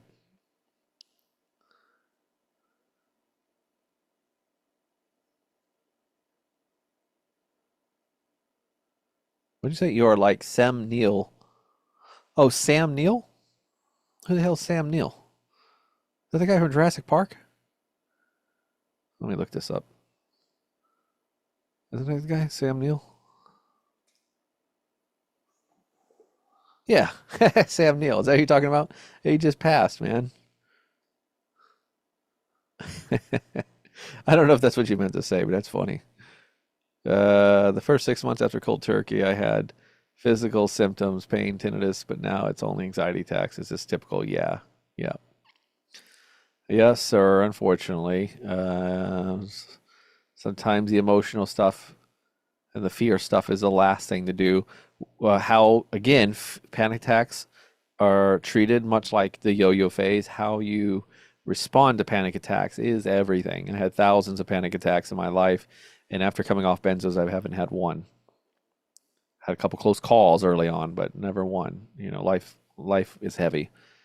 I can't say my life has gotten easier since coming off benzos. I'm older, lost friends, family, sicknesses, injuries, all kinds of things. Life keeps throwing shit at you. I lost friends, family, turned on me, treated me like a mental ill. I see myself working engineer. Praise then at this level in life. I see how people change so fast. Yeah, it is shitty. It is shitty how people can treat us, and they can't see the blood, they can't see the wound. Um, but if we had cancer, they would be there for us. So it's terrible. Did you have akathisia? Absolutely. I wonder what your doctors would say to you about that. I didn't consult a lot of doctors because I didn't like pretty early on what I was getting. And they told me it was basically in my head and it was all my pre-existing condition reemerging and all that shit. Basically, the conversations you saw on Lake of Fire were conversations I had. I mean, a lot of that movie was me telling my story and then from both angles. Again, your relationship to the symptoms is so big, guys. I cannot stress that enough. And you'll hear similar things to Dan, what's his name, Buglia or whatever, the Pain Free Me guy, and John Sarno, and a lot of people that deal with mind body connection will tell you the same thing. And it is true. I made my home a sanctuary, but going out is the thing. How much you live inside, crush living while trauma. Yeah, yeah, but you try to find ways. I spend a lot of time out in the yard with my pets, and I spent more and more time in nature around my house and things. So maybe maybe you could do that more. Thanks, Coach. I know you are very appreciated all over the world. Thanks for answering my questions about now, because now I know I'm not crazy for being an emotional mess. No, you're definitely not crazy. No, it's totally normal. That's what I want to do. I want to help you guys normalize this abnormal situation because it removes fear, guilt, shame, stress, and anxiety. You can sleep better knowing you're not crazy. It's just a nervous system. You come out of it with a whole new respect of how powerful your nervous system is and how powerful these meds can act on that. Right. All right, my friends. I think that's good. How long did we go here? Let me see. 90 minutes. That's not too bad. That's a fair amount of time. We wound down. I'm gonna try to do this again, maybe in a week or two. I'll pop on here. I'm gonna try my best to give you guys a heads up. I might just post something and then it'll say like doing a stream at 5, and then I'll pop on, and so you guys will at least know. Just keep an eye out. He's gonna be popping on at 5, let's say. Uh, Landauer came from 6 milligrams. Clonopin. Really, I didn't know that about him. That sounds like an addict. Why was he on 6 milligrams of Klonopin? That's either massive doctor failure or he was abusing it. I don't know. Thank you for doing this, doing Klonopin taper. I have insomnia and other symptoms. My doctor made errors along the taper. Should I hold till I get sleep or 5% taper? Oftentimes, I think if the wheels feel like they're coming off, hold and get stabilized a little bit more, start building some good rhythms, like really start to get your feet underneath you. And really, guys, it can happen very subtle. I mean, you don't need like exotic programs, and you don't need all this fanciness. Like it just is working holistically within your system and giving it a little time and disengaging the fear. I mean, that's what's really plaguing so many of you. Do you only do mornings? No, I don't know what that means. No, I said I have sessions at 4:15 p.m. and I have sessions at 8 a.m. I have sessions at 11 p.m. I have sessions all day from 8 a.m. to 4:15. You'll find those sessions on my calendar. Did I use any stuff to come off of benzos? Uh, no, nothing. I used neuroplasticity, faith, good Irish determination, and trying to build my leadership. I use neuroplasticity, all that stuff I teach, but no supplements, no adjunct meds, no therapy. And I was a basket case. I had shit. I got on benzos for a muscle nerve pain, but I had trauma in my childhood, anxiety. I had a lot of things. I was a victim of a hate crime. Someone tried to murder me in their vehicle, broke my back in 3 places, broke 7 of my ribs, punctured my lung in 3 places, and ripped my spleen in half. I had to have life-saving surgery and spent 2 weeks in a hospital. So I had things, that I needed to work through for sure. Thank you, Anne.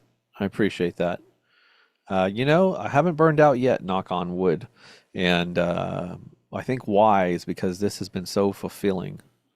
I've seen so many awesome comeback stories that move me that it's just been amazing. And so I'm going to keep growing the school and keep growing my program. And then I can start to branch off at that point to maybe opening up a brick and mortar physical location to teach this work would be great. But I would love to become more of an advocate and end up on doing podcasts and just trying to get out there and do the next wave of the mission.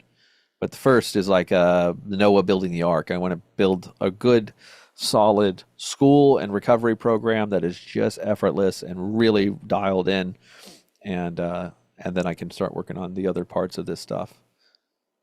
I feel like the best path forward would be to join your group prior to the beginning of a taper. Yeah, but you can.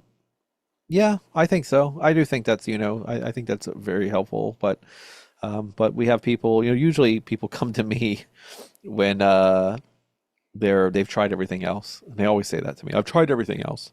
It's like, great. I'm the last ditch. I'm the last girl at the bar. Gets asked out. Then the lights come on and there's like one drunk guy goes, him. I ask him out. It's okay, just as long as we connect. Um, but a lot of times I am the last ditch, and people will say I've tried all these other coaches and all these programs, and that puts a lot of pressure on me and our work. It's like now I have to not let them down.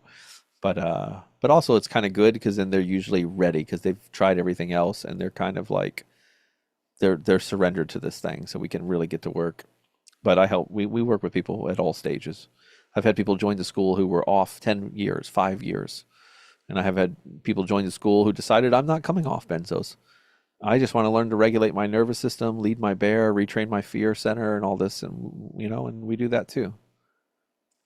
Great, Ann. I'll keep an eye out for your one-on-one coaching. Yes, you can email me at powersbenzocoaching@gmail.com. There's a link on the website. You can do one-on-one consultations via email if you just want me to write the responses. That's helpful, especially if there's language barriers. That's helpful. Like I said, I talk a lot on these calls. You'll see I'll do deep dives into your story, your history, everything, and then I'll be giving you a lot of information. And sometimes I know people's heads are spinning, so emails are kind of good. Yep, you're very welcome. I dig your approach. I have a one-on-one with you soon. I'm not letting benzo withdrawal rule or define me.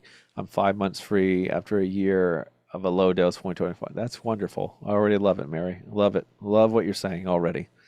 Great attitude. Not letting benzo define me. Love it. David, did you ever try to reach out to Jordan Peterson? I met Jordan Peterson a year and a half ago, right before his kind of recent collapse. I got a picture with him. I spent about 2 hours in a room with him privately.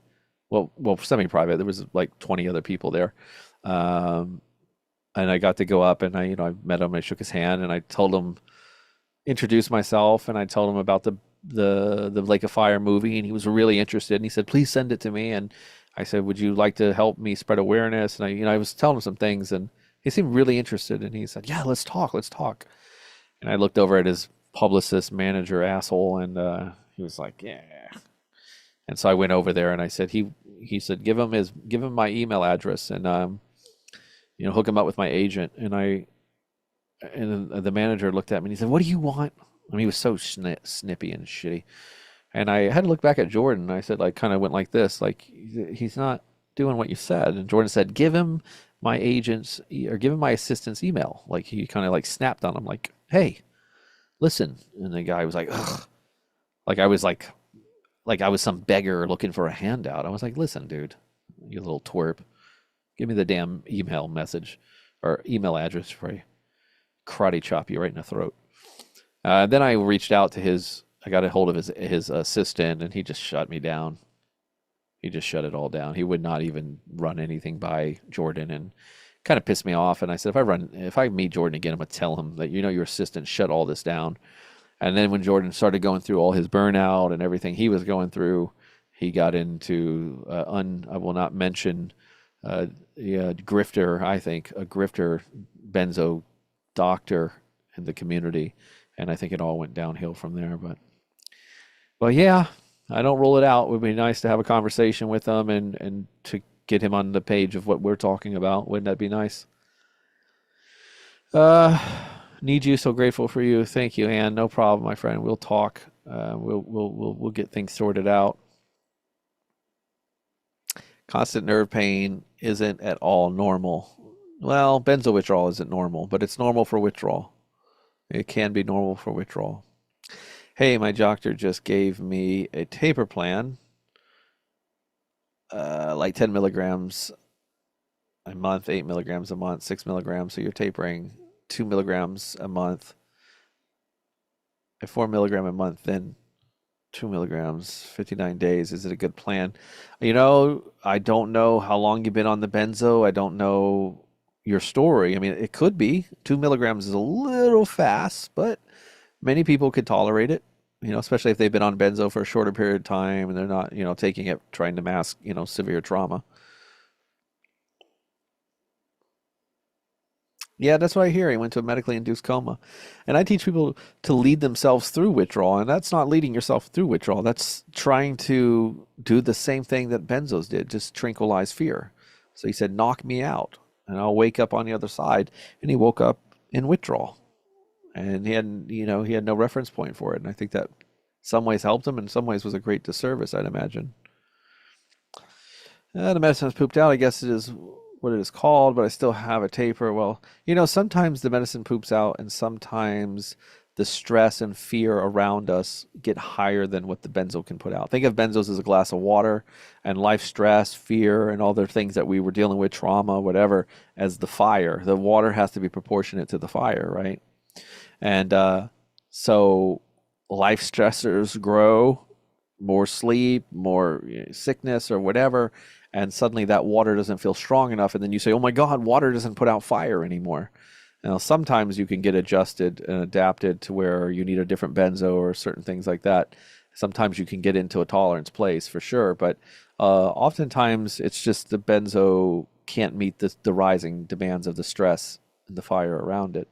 But that's why I say, as we learn to lead our fear, regulate, and do these other things, you bring down the fire. And oftentimes the people I work with suddenly report the benzo feeling more strong.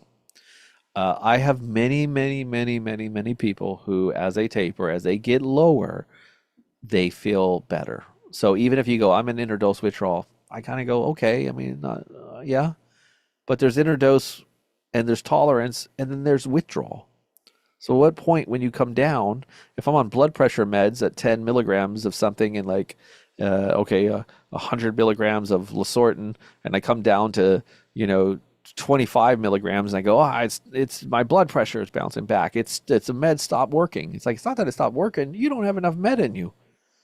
It's not at a therapeutic dose. And even if at 100 milligrams, your blood pressure was still rising, that can happen too.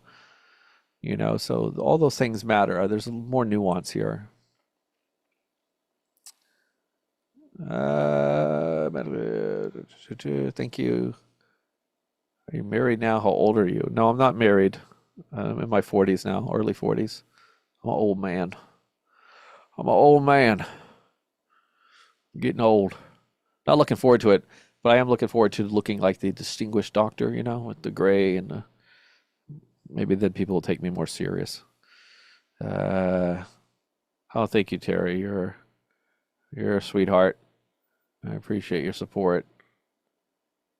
It's 11 years. Okay, so 11 years again. What were you on it for, Ollie? I mean, 2 milligrams might be a little fast. Maybe at first, and then you might slow down, but also the work matters too. So if you're saying, I'm doing a ton of self-work and growth, and I'm really making great progress and regulating and all this, then, it could be very reasonable. Yeah, Jordan Peterson, back to that for a moment. He lost both of his parents within a year, as I recall. He was being sued by Canadian officials who I think succeeded in taking his license. And we're both clinical psychologists, or background in clinical psychology. We both are big Jungian fans. There was a lot of things that I really liked about Jordan because I was following Jordan's videos before he blew up, before all that, when he was just a guy on YouTube talking about psychology and recording his lectures at his Canadian university. Like he had just a little tiny small following, and I liked him then. I thought he was a cool guy. And then he stood up about not using a pronoun, and some people lost their mind, and some thought it was bullying, that the students were trying to use woke ideology to bully him, and that's all political. I don't have an opinion on that, but that's when he blew up because he he refused to use a pronoun or something, and it made news. And then the conservatives, Fox and everything, pulled him in, and then it became very divisive. And Jordan, I don't think really had any business in that. He didn't want to be in that place initially. He was very kind of middle of the road and everything. And they kept just trying to pull him in. You know, the liberals hated him, and the conservatives wanted him to be the poster boy for their party, and you know, talking heads. But if you go back and listen to those, you know, about 10 years ago, listen to what Jordan was saying, he was very middle of the road, very measured. He just thought and spoke like a psychologist. That seemed to change over the years, and he became a little bit more conservative and a little bit more political, and you know, and there's a whole probably a cause and effect to that. But anyway, the courts took his license, which is devastating. That would break my heart, you know, too. I mean, to take something he worked so hard for, I can relate to that. And his parents died. He got sick. He was doing, I had looked it up, he was doing 400 spoken words tour in like 2 years or something. I mean, I mean, imagine being in your 60s and doing that kind of level of traveling. And I went and saw him, and he did 2 or 3 hours on stage, just just like it was like a performance up there.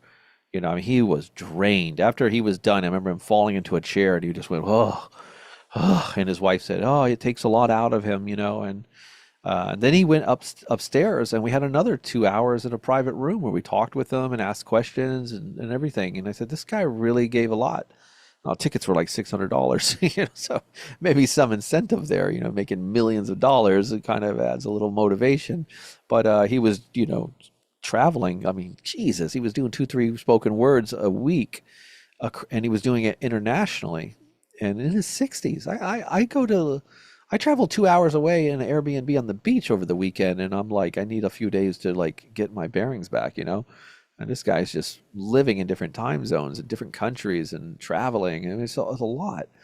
And he was dealing with family issues and sicknesses, and so, you know, it just sort of the wheels came off. And you know, his and he might have been on meds. I don't know a lot, but I know the guy I met seemed like he was medicated. That's my opinion. Might be wrong.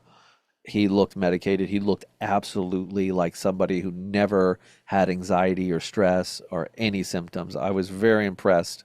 I think I had more anxiety and everything talking with him, and felt a little more like, "Ugh," with all the noise and everything, you know. And he was just fearless. And I was like, that's really strange. It was really strange to me. I remember leaving there and talking to my partner who helped me make like a fire movie. And I said, I almost feel like he was on meds. And he said, "Yeah, it's really weird, you know." Who knows? But I think you know, I say all that just to paint a picture that there was a lot of factors behind what happened to him, I think. And then his daughter came out and said, "We think it might be demonic possession." You know, she's reaching, you know, of course, she cares about her father, and maybe she believes in that stuff, and she thought it was demonic possession. And then it was some kind of mold toxicity, and then it was some kind of immune thing, and then it was a pneumonia in the hospital, and then it was benzo buying protracted, but not protracted. It was, you know, 5 years of healed, and then suddenly it came back, and none of it made sense, you know. I think his nervous system tapped out, and I don't think he got a chance to fully retrain it, and maybe he even tried to modulate some things using other meds. I don't know. But we're all from the outside. We can only speculate. I would love to have a conversation with him and hear the real story, you know. Yeah. He started benzo due to his wife's stage 4 cancer. Yeah, but he also had OCD, depression. Jordan was a complicated person. He is a complicated person. He's a very deep thinker, a very intelligent guy, you know, psychologist, all of this, you know. So this is not, you know, he had things, and he has admitted, he's come out very openly and talked about those things, OCD, and he looks for magical cures. I mean, the magical diets and all this stuff. I think there's a little bit of that going on. Was he on mirtazapine? I don't know. I didn't hear too much about it. Mirtazapine wouldn't make the guy that I seen. That mirtazapine might help you sleep. It doesn't make you fearless and make you get on stage, you know, a few years after coming off benzos and do spoken word tours across the damn globe. I mean, that's wild to me. That's just wild. I'm guessing maybe a beta blocker or something, maybe propanolol or something. He might have been clonidine. I don't know. He was on something, I'm guessing. Yeah, spiritual battle. Well, she specifically said demonic possession. A spiritual battle sounds very, every one of us is going through a spiritual battle. Demonic possession's a little bit more nuanced, you know. Um, yeah, he'll bounce back. Watch, he will bounce back. Remember me today saying this. Jordan will be back, and in a few years, he'll be back to this place probably. That's my prediction. That if he doesn't retrain the bear, he will tap out again at some point. And I hope we all don't rush back and say, "Oh, round three of bind." I mean, at some point, we got to get to the core here. Uh, all right. I think that's it.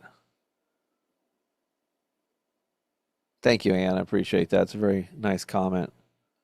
Was I kindled? How long was your taper? If you're asking me, I mean, well, I don't know if I was kindled. Maybe there was some kindling. I also used to drink a lot of alcohol when I was younger, and I used the alcohol to medicate. And unfortunately, I drank when I was on benzos in early 20s, being a retard, or excuse me, that's not very politically correct, but being a moron, and drinking and trying to self-medicate, not knowing any better. So yeah, I regret that. And kindling is really kind of a word that originated in alcohol communities. Drinking is very much like a benzo. It's a liquid benzo. So you build up glutamate and then you rip off the alcohol, and the brain can't dispel the glutamate fast enough, and you can have seizures and things. I don't think kindling just means it can be a little, you can build up more tolerance quicker, and it can be a little harder to come off of it. That's it. And we don't know, because every acute withdrawal feels like kindling. So who the hell knows? But it ain't going to stop you. I'll tell you that. It will not stop you. I know in this state of the world and society, our nervous systems are not made for it. They push us to rush, work harder. That's right. And really, you can see the whole society reflects the bear, doesn't it? More control, more urgency, more perfectionism. And if you don't have those things, you can feel shame, and you can compare, and you can micromanage. And yeah, it's all survival stuff.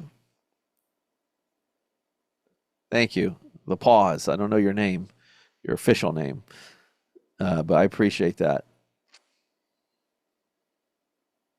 Why would mirtazapine make a difference? I don't think it would.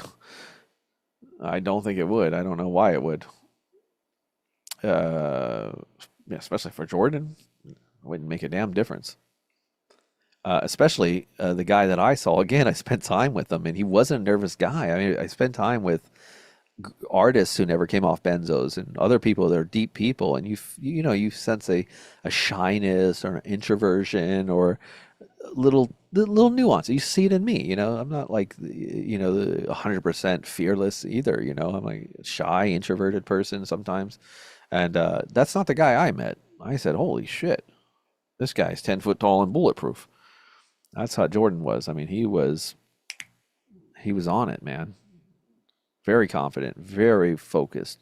I was very impressed with that, and also a little suspicious. That just might be who he is. And if he is, then I would love for him to come out and say, "How did you get to that place? That's impressive. How did you get to this place where you're touring the world and going through all this and managing it so beautifully? How are you doing that?" Tamara, Tamara, or Tamara, Tamara. Well, good to meet you, my friend. I don't know much about Celine Dion's situation. I need to study that. Do not. I need to study that. I don't know enough about that. Um, I want to do a Benzo documentary, and I would love to interview these people. I know that. Um, I read an article his daughter wrote. She said to treat his acne, they put him on mirtazapine and morphine. What the shit? Mirtazapine and morphine to treat akathisia. I've never heard of such a thing. I can't even conceive of why mirtazapine would help with that. Morphine, I get. Morphine, I get. They're actually trying to synthesize morphine because it has an anti-anxiety effect. And I got addicted to opiates early in my life too, because I dealt with a lot of back issues and neck issues, and it got under me. But I'll tell you, I kept telling people this 20 something years ago, I said, when I'm on an opiate, I feel like a benzo. I felt so much better. And then later, when I was studying neuropsych courses in psychopharmacology, we learned that, like, oh yeah, absolutely, it has for some people, it has a very anti-anxiety effect, and so they're actually trying to find a way to to mimic that, so it's not directly a GABA A receptor thing, and it can help. Anxiety is not just GABA A receptor. I mean, it's dopamine, it's serotonin, it's oxytocin, it's belief, it's hormones, it's a lot of things going on. Yeah, this was just a random thing. And oh, hey, Anthony, I know who you are, my friend. Yeah, I'm about to jump off actually, though. This has been going on almost 2 hours, and I need to eat some lunch and run some errands. Supposed to be my day off, and I've already spent a whole morning doing this and answering questions in my Facebook group and school and everything. I've noticed people asking about other people's stories. Isn't that the bear feeding for assurance? Uh, yeah, to a point. Yeah, it is. I mean, if you're looking for success out there, so and just can be reminded and reassured. I'm not against reassurance, by the way. I think reassurance is fine.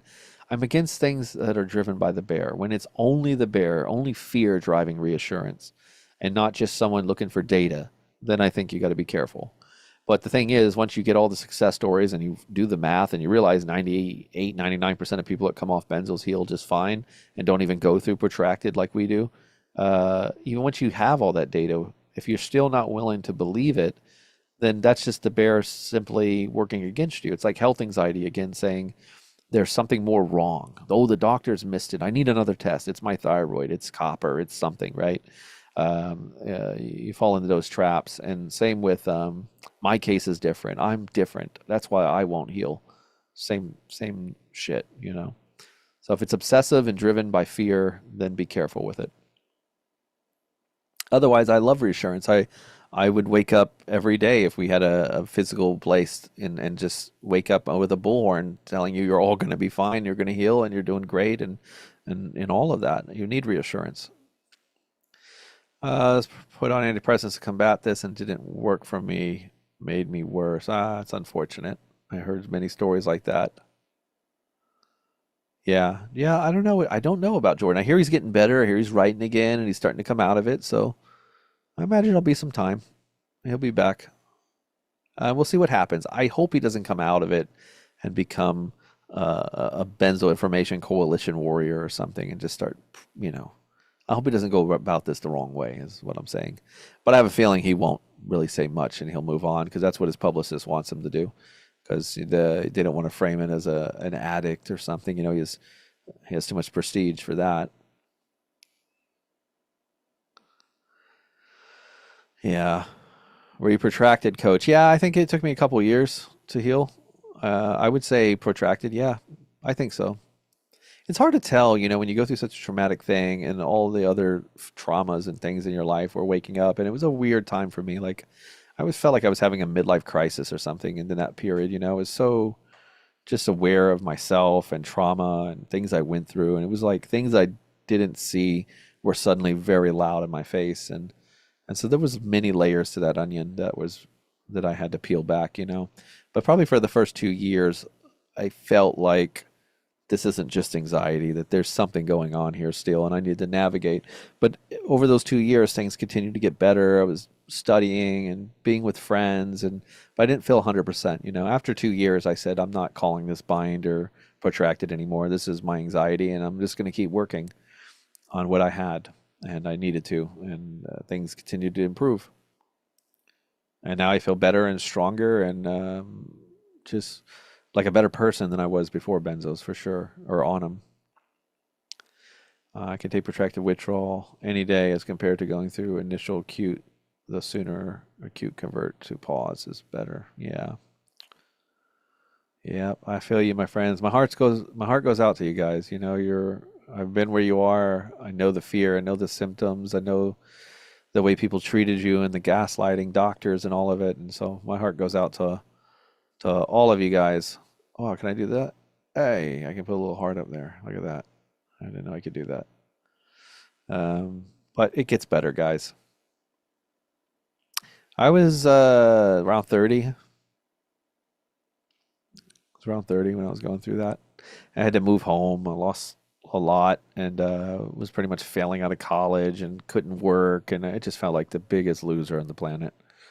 I was dependent on the people around me, dependent on my girlfriend, dependent on my mother.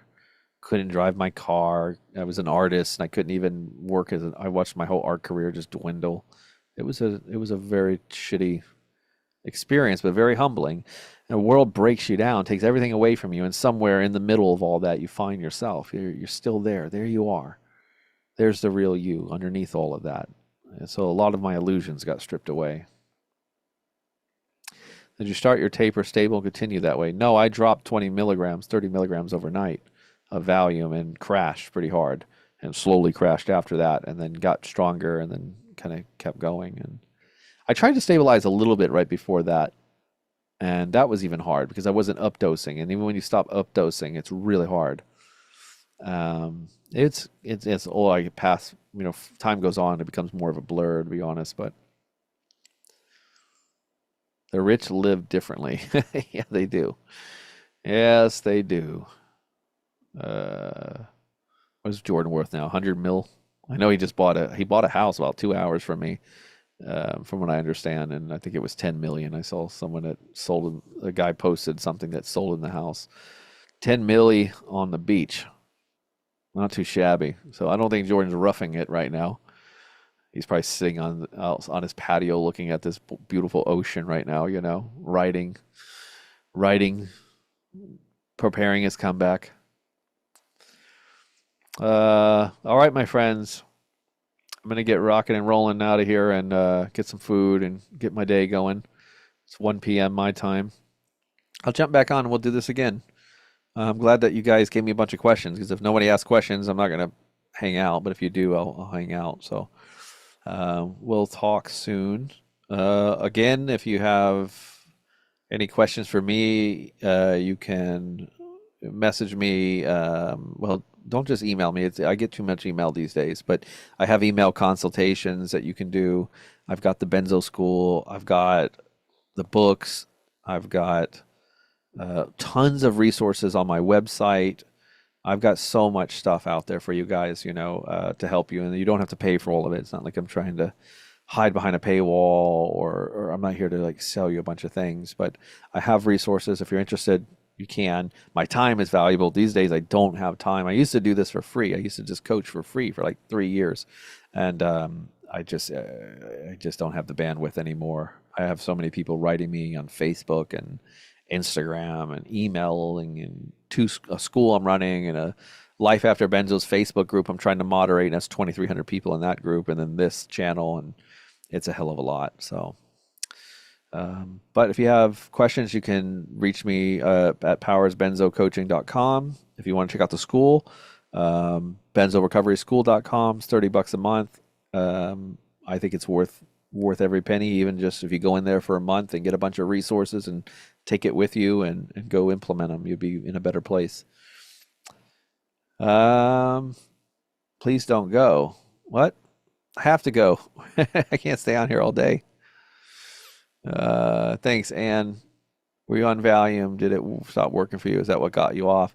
I was on Valium, and yeah, it just, but I just wasn't leading. I just kept trying to, the fire in my life just kept getting stronger, and I was tolerant of the benzo. I just don't think it was working anymore. But I'll never know because I didn't really take the time to make the changes that I would with my students today. I just woke up, and things were getting harder and I wasn't sleeping and I was panicking and I had broke my tailbone and I was on opiates and Vicodin at the time, and that was starting to get I was getting addicted to that, and that was terrible. And one night I had a massive panic attack and my heart wouldn't slow down. It was just it was like tachycardia for an hour, and I laid on the bed thinking I was dying, and I finally called the ambulance and went to the hospital, and they ran a bunch of tests, and the doctor came out and was pretty upset with me, and he said, you have enough Valium in your system to tranquilize a small elephant. And he thought I was a drug addict, and I said, what? That's what the doctor told me to take. I don't get high. I don't even get a buzz off. I said, this shit doesn't even work. And then began my incredible journey. Thank you, Ann. I appreciate that. I am. I got a friend, my friend who was in the movie, who you see in the film when I'm working on the boat or in the studio room. He's coming down, and we're working on the plans for the Life After Benzos or Life After Meds miniseries. We're going to try to record here in a few months. How can we get in contact one-on-one and doing podcasts together? We'll pay fees, bro. I'm happy to have someone on my podcast. We just need to figure that out. You don't have to pay me anything. We'll figure that out. You can email me at powersbenzocoaching@gmail.com. You can go to my website. There's a contact form. You can get through to me there. And if you're in the school, of course, you can message me there. Just bear with me. I get a lot of mail. It takes me a long time to get through. And my students are always going to come first. I get 160, 170 students. I'm going to put them first. All right, that's it, guys. I'm shutting it down. Shutting it down.